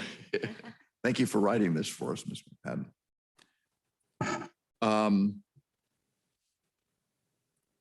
So is everyone, we're all on the same page now with the flipping back and forth? Okay. So that takes care of the purpose section, and then that, yes, ma'am. Sorry, can I ask a No, no question? worries. All right, so I see number 4, we're asking them as a part of this to identify opportunities to improve the system. I would also like for them to make recommendations as to what should be done. And so I want to make this a little bit stronger. So we want them to identify opportunities, but are they giving us recommendations to close these gaps in the community? We recommend the following things be done. I would like to see the assessment go to that level if we can make that request. Yes. Yeah. Well, actually, throughout the document, you'll see the word opportunities. And perhaps we should be changing those to recommendations. Yes, Uh, Yeah, that's what I would like. Okay. Make that a little bit Yeah. stronger. Okay. Secondly, with regard to 4A, Ms. McFadden, and it's in her sheet, she pointed out that 4A as it's written really looks like it's an attempt to bring the public in to formulate the funding decisions for the council. I hope I'm articulating, and we'll replace that with the language that she proposed, that to basically eliminating number A and saying, allow the CSLC to partner with the community to plan, advocate for, and fund strategic investments that improve the lives of all children and families. That's good. Um, Yes, please. I'm realizing on the outcomes piece, I'm sorry, I'm backing up just a little bit, where we talked about CSC is looking to provide specific and measurable outcomes to the public. Do we want to ask specifically for return on investment estimates? Because I have seen that in others where, they look at XYZ and then they say to you, you're going to get $10 in return for every $1 you put into this, but you're only going to get $4 in return for one on that. And if that somehow could be integrated into some of this strategy, I think that would help us Would that go with under- the investment piece. Under 3, provide quantifiable information to prioritize funding. Yeah, I think it would be there. for children.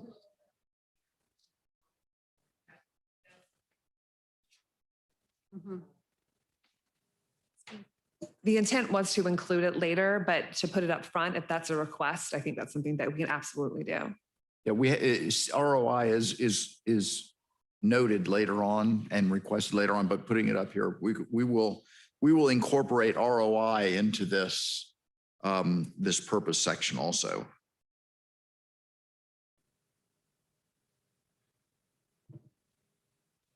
All right. Next section, assessment logistics. This section basically tells or asks the potential vendors to let us know the timing, the key dates, the deliverables, and final reports and updates. That's number 1. On the next page, on page 7, number 2, we want them to tell us the year or years the annual and cumulative data will be used, particularly in light of COVID and 2021, how that will be used to frame the overall data analysis, the data sources they will use, the role of community engagement, Mr. Jones, throughout the needs assessment process to ensure representation of the community, and particularly special outreach in high-risk poverty census tracts. And lastly, the format for presenting the data to ensure it is relatively easy to understand. There's an area, and I just want to, and I deferred to your authoring in terms of where we will capture this. I'm interested in knowing about what we know is a disproportionate minority contact in terms of engagement with both social services, law enforcement. And so I don't know if that's captured here or if it's somewhere it goes, I don't know if it's on purpose or metrics, but I think that is an important metric that needs to inform the needs assessment. If you go down on that same page, page 7 under C, C1D, about a third of the way, we asked respondent how respondent will measure racial equity and provision of programs and services. And I think that touches on what you're asking, but it may not hit the whole thing. Well, I mean, just across the, it was not just engagement. So it's both the safety net engagement, but then it's also the law enforcement, the judicial, the system, all of that. But there's So good outcomes and bad outcomes. Right, and good contact and bad contact, right, or positive or negative contacts, right? But disproportionate, the disparity in minority context, I think is a rubric worth. And you have it there, it might just require a little bit more expansion. Maybe just add the and disparity, how a respondent will measure racial equity and disparity in provision of programs and services. And contact with the system. Yes. Yeah, and content, and that's right. Thank you.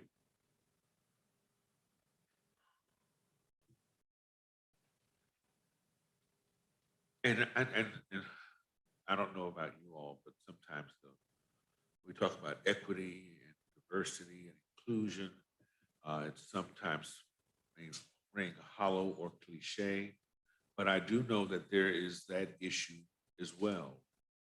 And I don't know if that's necessarily quite the disparity and disproportionate nature, but I think there's a issue of equity and diversity and inclusion through the lens by which families are served in our community as well, families and children, and across those three areas of responsibility, both dealing with issues of food security, children health and safety. So we've got the issue of access, right? In terms of, for example, it's no surprise to anyone sitting at this table, but whenever I tell people that Leon County and Gaston County here in the Panhandle lead the state of Florida in infant mortality, they are shocked.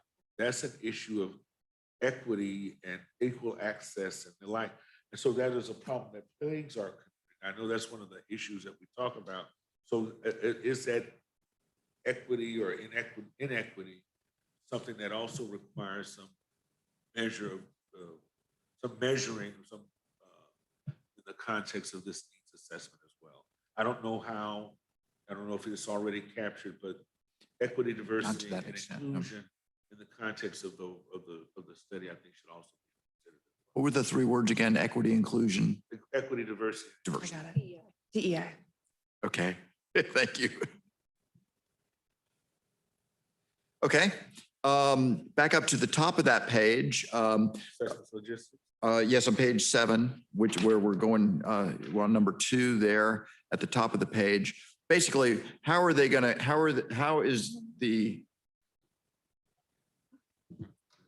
is the respondent going to address the COVID year or years? The data sources that will be used, community engagement, and the format. The next section is the inventory and the analysis. You can see number 1 there provides for a comprehensive program inventory. On the top of the next page, page 8, is the analysis. So there's a comprehensive program inventory and a gap analysis that are requested. Back on page 7. I'm sorry. Yes. So it's a comprehensive inventory of what? So number A there, 1A, how respondent will create a comprehensive inventory of programs, providers, and services. But are they related to the factors that we identify? Correct. They're Okay, related. that's- They're related to the priority areas. Priority y'all areas. just, Okay, all right. Yes, Just ma'am. making sure. Okay. And that's why that's why there's such a big difference. If you had gone in another direction. Okay. Dr. Glenn, you'll see that it references section 2F. And then if you flip to that, it says to be determined. That's what you determined earlier. So we'll Earlier be today. dropping in Okay, that list right just there. making sure. Okay, Yes, ma'am. thank you. Oh, yes, I please. just had a quick question there on the gap analysis. When we talk about service provision, again, hopefully not just children, but parents and children. You're on page 8 Yeah, under gaps? yeah. And just if we can go through and everywhere it says children and parents. And then Yes. where I'm wondering, do we want this information just for Leon County, or do we want it in a comparison to a few similar communities? Like, you don't really know how you're doing unless you know how you're doing compared to, I don't know, some other city that's of like size in Ohio or what have you, that has, been down this path before. The hope was to capture that in the informative programs inventory and not limit it to just in Florida. That was the exact intent for it. Yeah, I guess So I'm that's just wondering under- under the gaps, in other words, to say, this looks at the programs and the gaps and services, but what if there's an entire area that we're not offering? People go into the homes of kids. So what we have to address that, I don't know if this hits on that, is on that page, page 8 under gap analysis, number 3 is the informative programs inventory, quantify how respondent will identify programs and services. And I'm going to add in Florida and around the country that have documented effectiveness in addressing Yeah, the that's issue. great. Okay, Yeah. yeah. Okay, back on page 7 under inventory and analysis. 1A, a comprehensive inventory of programs, providers, and services. And then B, the factors respondent will use to gain an understanding about those programs, providers, and services vis-a-vis accessibility, availability, capacity, outcomes, gaps, utilization of evidence-based practices, and the extent to which providers coordinate or collaborate. I don't know, I feel like there's probably a dozen other things that we could put to this list. And would be interested in any input anyone has with regard to how we can expand that list to make sure it's inclusive of what we need.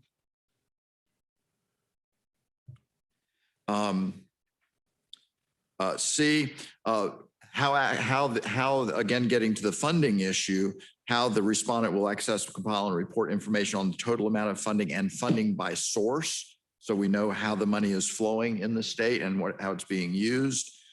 D, we already talked about measuring racial equity, and we will we'll modify that provision as was discussed.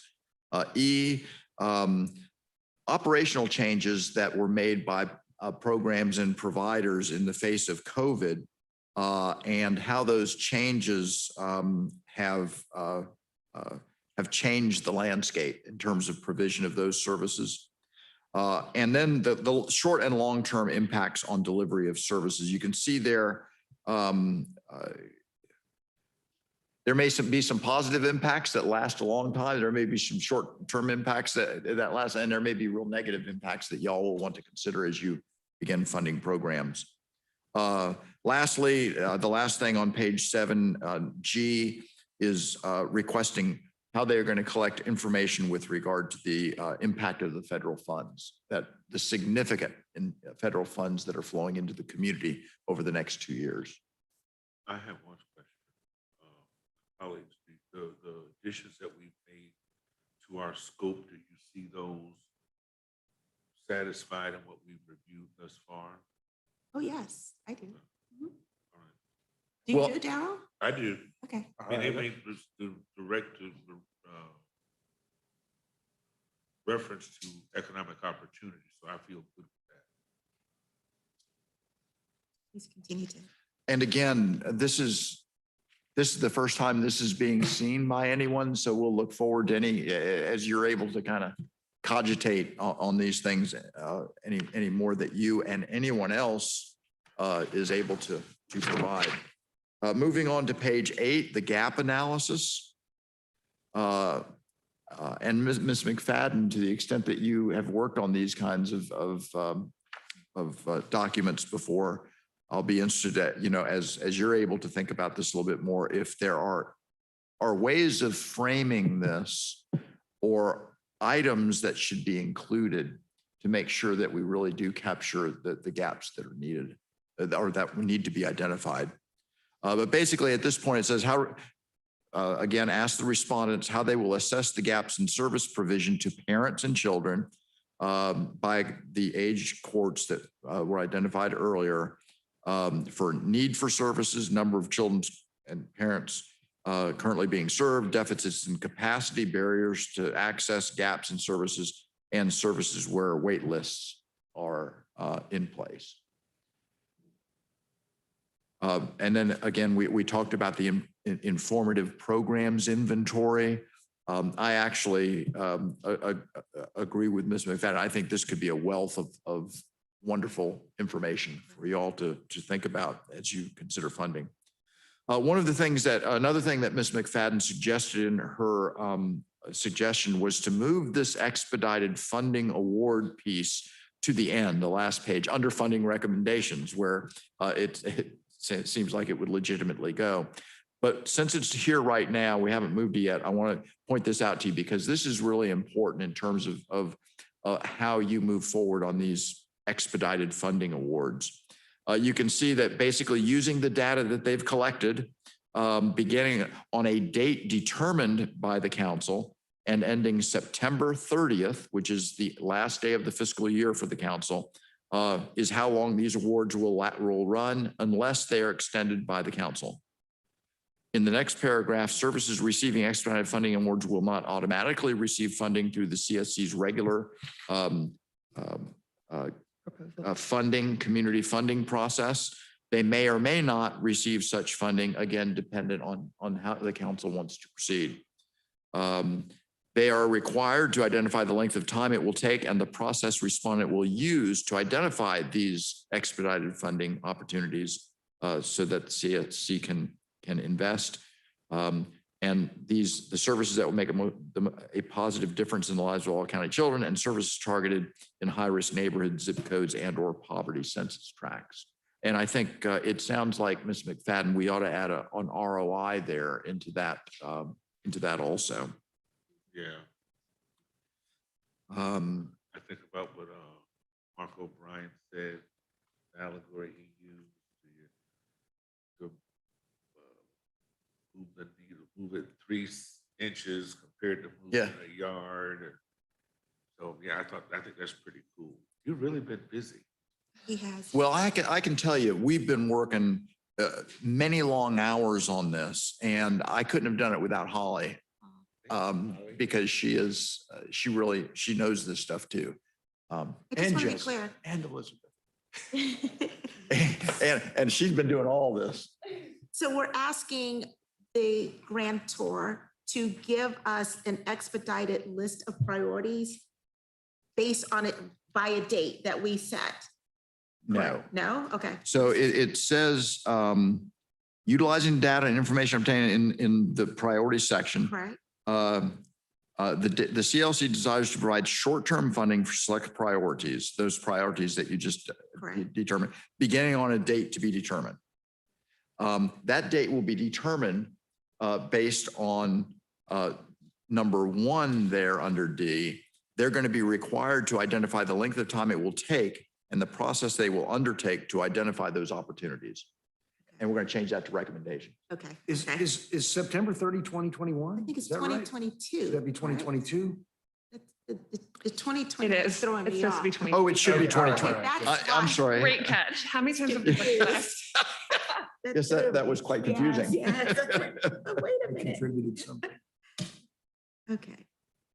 That's why I thought it was what they were asked, identifying early for us. Okay. Mhm. Okay. Recommendations. Excellent. Yeah, so basically, we'll ask the respondent, tell us what your time frame is for getting you the information you need to make those expedited awards. And we'll add ROI to that. And it also includes countywide and neighborhood zip codes and/or poverty census tracts. The next, High poverty. I'm sorry. Yes. I was going to say, I think I wanted to explain the rationale of why I think it should be ended and be put all together as funding recommendations in one place. Is I think it would be, if I were on the other end of it and trying to think this through, that if we ask the recommendations to be over a 3 to 5 year period, and I don't know what we want that recommendation period to be, but if we knew, for example, that this first year we're going to expend $3 million and the second year it's going to be $8 million or whatever it's going to be over time periods, if I were there and I knew how much I was going to have, it really probably would hugely impact the types of, and also if these have to happen quickly, right? There's certain things that, and I think that should be somehow written in, that these have to be, the first set of projects have to be, we use the term expedited, but there has to be the infrastructure for whatever it is that can be put to the ground immediately. And I think we've got to be really clear about that. And I think also those items that you suggested be put in the background, with regard to use of technology, web portals, incentives to small business, grants to nonprofit, use of funds to leverage greater resources, matching funds, social. Some of those are longer term, but some of them are shorter term also that might be able to be incorporated. I think that's great.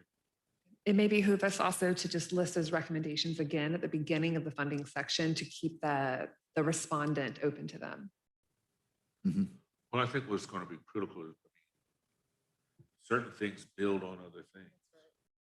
And so there's a sequence to it. So if those funding recommendations based upon our knowing what our anticipated revenue is, we can make those types of determinations, how they are building blocks. And there are others that they will determine require immediacy, like possibly juvenile violent crime. Right. And how we respond to that may create a greater sense of urgency than what may be the building blocks that lead us to mitigating infant mortality. So I think that is a great idea. And that's going to go, and then that born of the expertise of the respondent is going to go a long way with helping to frame our work for the entire council. That's a great idea. And if it could be done over a 5-year period, I had put 3 in here initially, but 5 I like even better because they have to think long-term with you. If that estimated impact data could be put in, I think I put something in here, but I probably wasn't really clear what go, no go means. A lot of times when we've worked on really big projects, we'll say, okay, within a 3 to 5 year period, we're going to have reduced, you name your issue, by 10%, right? And if you 2 years in aren't at the benchmark that they set, you stop the program. Right, And exactly. people never do that. Yeah. And that's kind of what I mean when I say the go, no go framing. And there might be better wording to use, but I think what we're really looking for is some kind of impact model that shows, and I'm agnostic as to whether it's, I mean, I would love to cure child deaths, obviously, that would be awesome and is worthwhile. But whatever those things are, that there's some guidance. So I don't know if I think we're all in agreement that's what we want, but I'm not sure that the wording is quite as clear at the end as we need it to be. If y'all will look at Liza's, at Mr. McFadden's paper under funding recommendations section 6, 7, 8, and 9, I've made a note to incorporate all of them into this document. And number 8 actually talks about it. It's a 3-year period, but you just a 5-year period. But I don't think I was as clear on that impact piece as I think it could be. Which is your number 7? No, we're talking about it right now, but which would be, I always think of like Take Stock in Children. They had a very long view of where they were going to go, and that if they could keep these kids mentored and in school, that overall they could decrease the dropout rate in high schools by, I think it was like 10% over 10 years. I don't know if they met it or not, but I thought that was really cool. They know exactly where they were going, and they were benchmarking themselves the entire time against it. It speaks to issues of accountability. No doubt. It's stewardship. I like it. The long-term focus is that's the only reason I'm willing to be here. No go.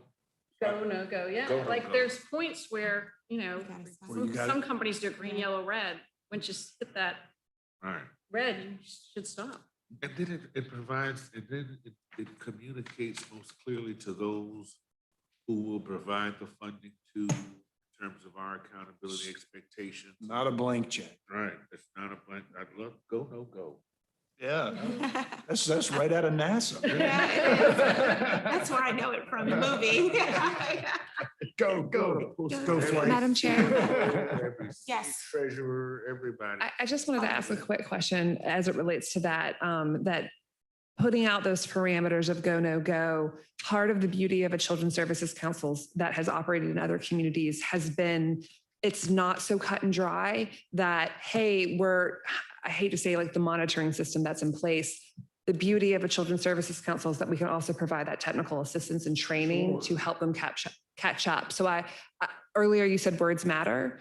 And I would ask if you would be open to it not being so cut and dry of go, no go, or that we include in the definitions what that might mean, so that we're not eliminating the opportunity for training to kind of help them. Because that was something that was talked about a lot during the campaign, is the capacity building of an organization that might get funded, that they don't have to live in fear of only being funded for 1 or 2 years because it's meant to be more long-term. And so when I'm hearing it, I'm But they're not- recalling some of they're those not really- conversations. But those ideas are not incompatible. I mean, both that we're going to build capacity and we may have to make a hard call on a program that has failed. Yeah, absolutely. I just wanted to clarify that sometimes when you hear the words that are so cut and dry, it feels like there's no opportunity for that, that give and take a little bit. Well, and we haven't gotten to this part of the conversation, this will be longer, but I'm all for, 3-year public relations campaign or whatever it is over a long period of time. But if you don't see results at some point, you just have to stop. Yeah, I Depends agree. on the program. Yeah. We are running out of time. Yeah, I was just about to say, we're 5 minutes until our meeting is supposed to adjourn. Are you all opposed to extending this maybe another 20 minutes? Are you all comfortable with that? Sure, except that do we need a full another 20 minutes? do you think? Well, I want to wrap everything up. How much more time do you need to continue? Well, we're all the way to, well, yes, I think we will, because Ms. McFadden has some thoughts about the collaborative initiative funding. I would put on the table, we've got 1 hour, or y'all have 1 hour to tie a ribbon on this on July 22nd. Is it really tying a ribbon on it? Because when we meet an hour before, there'll be no opportunity for change. Yeah, there won't be. Correct. So we need longer than that is what I'm hearing, that we Well, need to. Or we need to, if we don't finish it here, we either have to finish it here or we're gonna have to finish it before, because you gotta be able to provide the documents to the rest of them at 2 o'clock. I'm wondering if, Mr. Chair and Madam Chair, we have a meeting scheduled on August 4th, There's one on the 5th and there's one on the 19th. one on the 5th and the one on the 19th. And I guess my thought is it's going to take more than an hour. Perhaps the way to go would be to cancel the council meeting on the 22nd and spend 3 hours as a committee going over this and trying to, this is the most difficult piece here. That mess up your time. We'll have to It pushes it back by what, a week, 2 weeks? 2 weeks. By 2 weeks. So Judge, does this mess up the priorities of the full council and what we were supposed to discuss on the 22nd? The exact same question I was about to put to Ted, which is, does this cause us any problems with trim? No, this doesn't cause us any problems with trim. At the next meeting, we are going to have to, which in August, the council will have to decide when its second trim hearing will be. It does delay by 2 weeks the CEO search, but it also gives a better opportunity, since that will be handled by the CEO search committee by email, an opportunity to tie a bow on that also. So coming out of this today, we're going to get out of, what is the committee going to be voting on at the next meeting? This group? So we're voting on the scope of work, correct? Or we're solidifying the scope of work? That's the work for the next meeting. The next meeting, the intent would be for you to sign off on the entire ITN. Right, Yeah, so, right. But I have to say, the vast majority of the remainder of the ITN, with the exception of the evaluation piece, is really almost boilerplate. If there's a problem, what's the venue, et cetera, et cetera, et cetera. There are issues with regard to qualifications of the vendors, et cetera, but so at the next meeting, we're going to be voting on a procurement policy, and we're going to be voting on to put an ITN on the street for the needs assessment, right? And what that is specifically. If it doesn't cause us any problems with trim, I think we need more time. And I think we'll have a better product, and you will lose less hair. Are you making a proposal? Well, let me see what Daryl has to say. Daryl, yes. Well, what I'm hoping is that Ted will get it to us. We can make the review and edit changes option in the Word document, forward that back to him. He would compile all of our recommended suggestions. And then when we come back, we'll have that to meet in the sunshine and review. Yeah, With 7 days notice. And what's the worst that happens? The worst that happens on July 22 is that we've got some significant changes to make. The committee recommends basically that we're not ready. We have to come back for in August, I guess. So what I'm hearing is that you all will make changes based on this conversation. We will have those by the 12th or 13th, right? Which is Monday or Tuesday of this week. We are to provide our feedback via email. And then based on that feedback, you will be prepared to provide a TIN to the committee on the 22nd, the full group. we'll actually provide the draft ITN next Monday or Tuesday for y'all's review. With all of these revisions that you've provided today. And then we can make final revisions to that document. as well. Correct. Yes, sir. Okay. And 'Cause have for that particular prepared. those areas that we have yet to cover, like scoring and stuff like that. All right. Like Do what? we I'm want to sorry. take a few Scoring. minutes? Oh, scoring. Yes, sir. Because you still haven't covered evaluation. I mean, The evaluation actually, it looks like, it sounds really tough, but from what we've seen, it's really a matter of selecting a few areas, and we've identified some of them, and they may not be, there may be more or less, and then just identifying the percentage value you're going to apply to each. We did it the other day in 10 minutes. I know that sounds like it was done really, really fast, but it's applying all of the measures to it. So, but you're right. We spent about 10, 15 No, minutes. Madam Yeah, Chair, we're about over time. Do we want to move to extend the meeting by another 15 minutes? so moved. All right, is there a second? All right, well, you're running the meeting. it's okay. What am I doing? I was like, he's doing his thing. Go ahead and do it. Go ahead. I was proposing that we plan to adjourn by 3:20. That's my proposal. So I think we should be able to wrap it up by that I'm time. with that. May I add a point of Consensus agreed. Is this a point of clarification? Am I hearing that we will proceed as we had planned? We'll bring this back to the committee on the 22nd.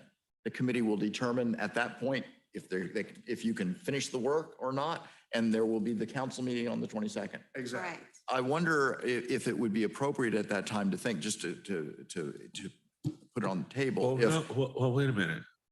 Any final changes that we make, when you send us this document in the next couple of days, we will be voting on a document that will have comment balloons and redlining through it. When will you have opportunity to capture what we will have discussed on the 22nd to provide a document for them to vote on? So our intent is to take all of your comments today, incorporate them into the document that we'll provide to you on Monday or Tuesday, then to give you a period of time to respond back with additional comments, incorporate those, and then by next Thursday, the 5th, I believe it's the 15th, to provide a clean document that has all the secondary revisions, not this round, but the secondary revisions. That would then be what you are voting on and approving and would be publicly noticed. So and available to that the community. document on the 22nd for the committee meeting at 1, you will have incorporated, see, for example, Yes, sir. and I don't know that everybody shares my values, right? Particularly as it relates to scoring. I would hope that I'm going to recommend that we provide local preference as a part of scoring, but everybody might not feel that way. I also would hope that there may be, depending upon what the scope of work looks like, opportunity for minority women and subcontracting opportunities associated with it. Because that's what we do at the city and the county as stewards of government funds. So that may not be everyone else's. And so I just don't know. So I'm wondering, how then is there input? If it turns out there's not, luckily, we've got the backstop of saying we don't have consensus. We need more time. We're gonna come back in August. So can we have him review the evaluation criteria now? We still have 15 minutes. Okay. And if we can take some time to review that now, That clock is fast. is it? Yes, it's Okay, it's all only right. 3:04. We don't have a document to share with you. and it's, what we do have is based on 4 categories. And I'm going to probably get these wrong, and Holly, you may have them. But one of the categories is the capacity and capability of the vendor. Yes. Okay. One of them is the adherence to the ITN protocols and what we're asking for. Yes. One of them in our minds, the biggest one is how well have they addressed what we've asked for? Correct. And then the fourth one is, I'm scrolling. Is it references? I'm sorry? Is it references? There is a requirement for references in one of the sections. We're looking right now at a 20-page limit on the proposals, which may or may not be reasonable. Did you find the fourth? I think you said all 4 of them. So respondents, organization, and personnel, professional staff experience, qualifications, specialized capabilities, and expertise. Their capability and resources to provide what's covered in the scope of services, the quality, clarity, and responsiveness of the proposal, and adherence to the ITN requirements.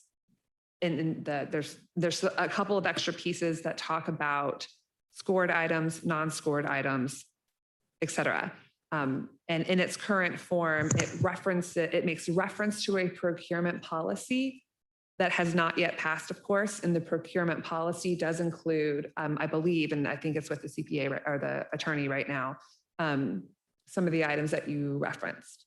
So we don't have to. I loved everything you said. This still goes back to my issue of process. When we come on the 22nd, it will be a clean document that will have incorporated all, and anything that we see in that document that was added from the original that we will have seen will be for us to vote on individually, collectively. How does that work? That's all. It's just a process of how we accept the final document that comes to us. It seems to me there's a couple ways of proceeding. One, it was the first option, which doesn't appear right. And I think, in my opinion, holding the council meeting so we can get the CEO search on the way, hear more about the Sunshine Law, and deal with some other issues would be helpful. The other issue, another way to proceed is going into the committee meeting next week or on the 22nd and just saying, we need another meeting of the council. It'll have to happen in August. Or if the committee gets far enough along during that hour and then presents the proposal to the council may be comfortable in authorizing the committee to make the final changes that might need to be made. And then the committee could meet or proceed by email and make those changes. One of the things I thought was cool is that Ms. McFadden sent her changes to you. You were able to bring those changes to us. I don't know how many iterations it may take us, but when we come on the 22nd, it needs to just merely be explained and gone over and finalized.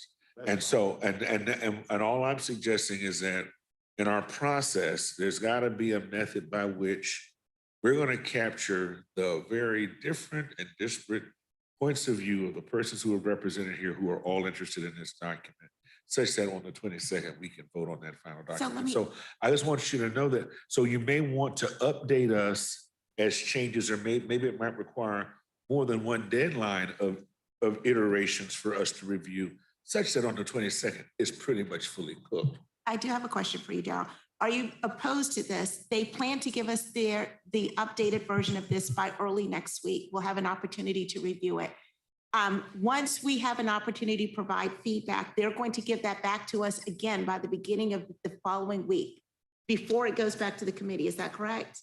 The full committee? That's what you just added. That was kind of part of what we said before. The council. The council, the full council. Are you comfortable with that if we have the opportunity to review it twice before the final vote? Okay. Yeah. So let's plan that. we did not say. Okay. All right. Then that's what we're going to do. Okay. All right. So we're going to see an updated version based on this conversation here. Then we will also see edits to that one more time. And we want the opportunity to provide feedback before that final iteration goes to the council. And we are still targeting a date for the convening of the full council on the 22nd.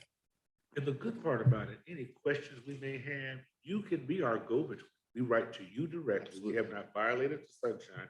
So if Dr. Glenn adds changes that I don't understand or might need clarifying, I can ask questions of you and you can get those responses back to me. And subsequently, we can have a document that works the process. And I think they even use, I'm old. They have software that allows you to make those changes, track those changes. Track changes. Like in Google Docs, right? Yeah. Where everybody's changes appear or something like that. I don't know whichever method is permissible in terms of the. Yeah, that's the sunshine. question on sunshine is, Right, so I don't know, but I don't want to come on the 22nd, that being the first time I will have seen changes. So if we had another iteration in there, I'm good.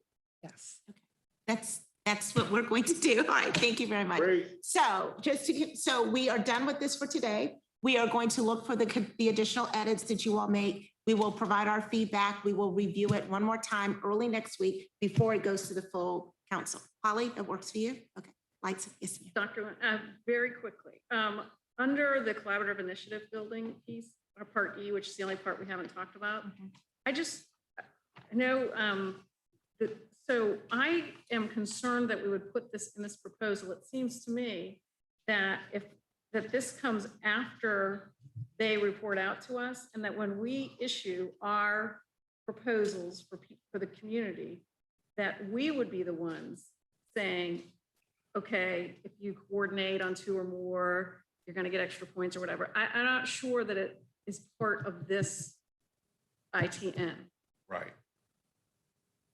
I'm not sure I'm following. Yeah, I didn't follow that. I'm sorry. Okay, so here under the collaborative initiative building, it says, we desire to build a capacity of, first of all, I don't like the word provider because it sounds very nonprofit to me, but provider network, as well as enhance the system of care available to youth children.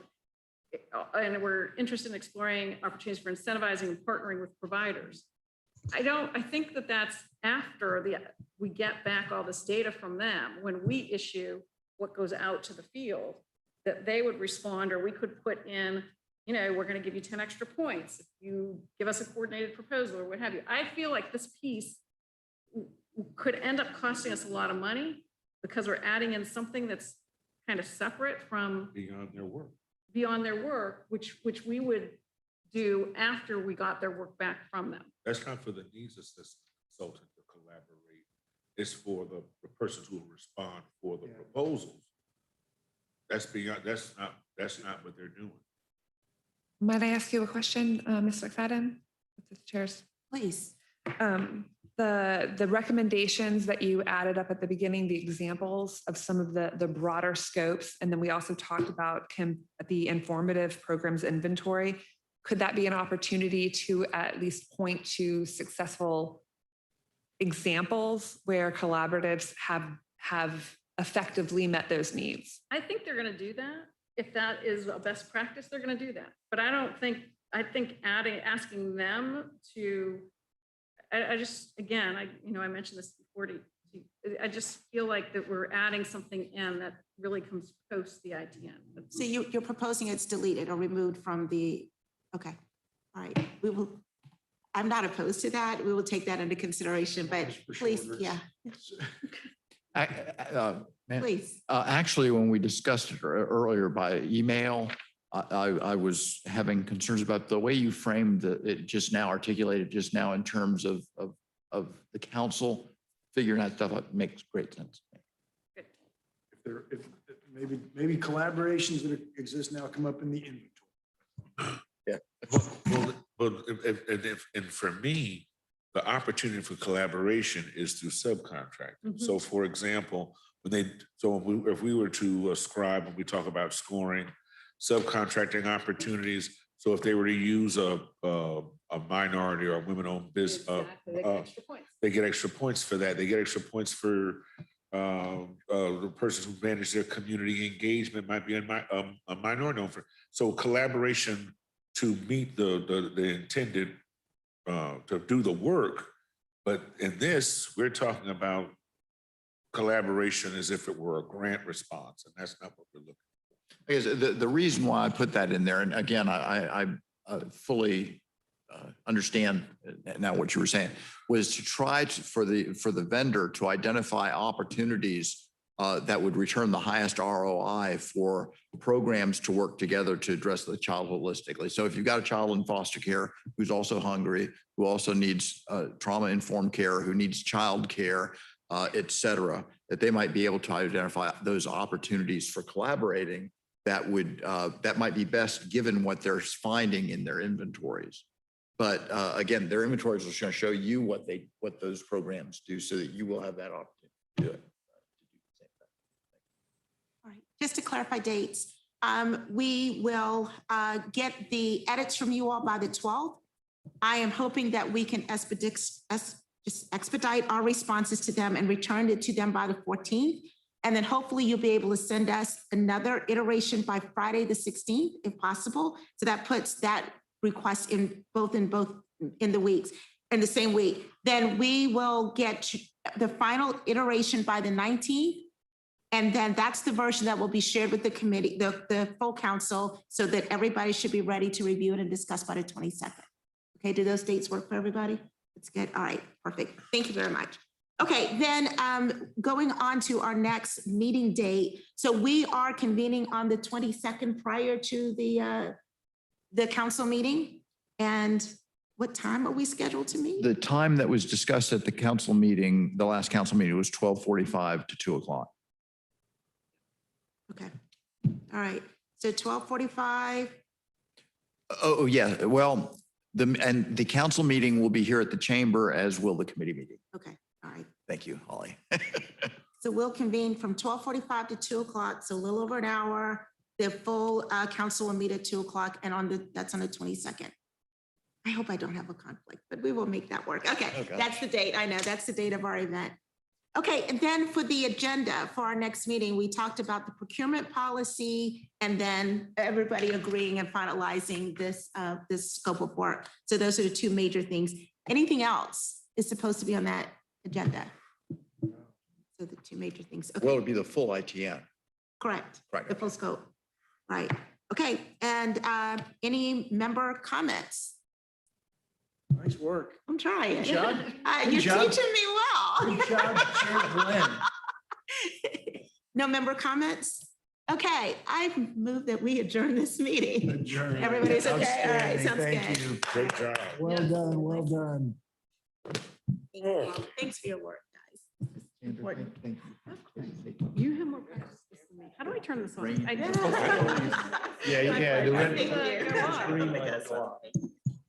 Y'all don't ask me, but here's two things I thought of. No, I appreciate that. So you helped on the budget. So next time you should be the Okay. man in the middle. All right. Be the one. Thank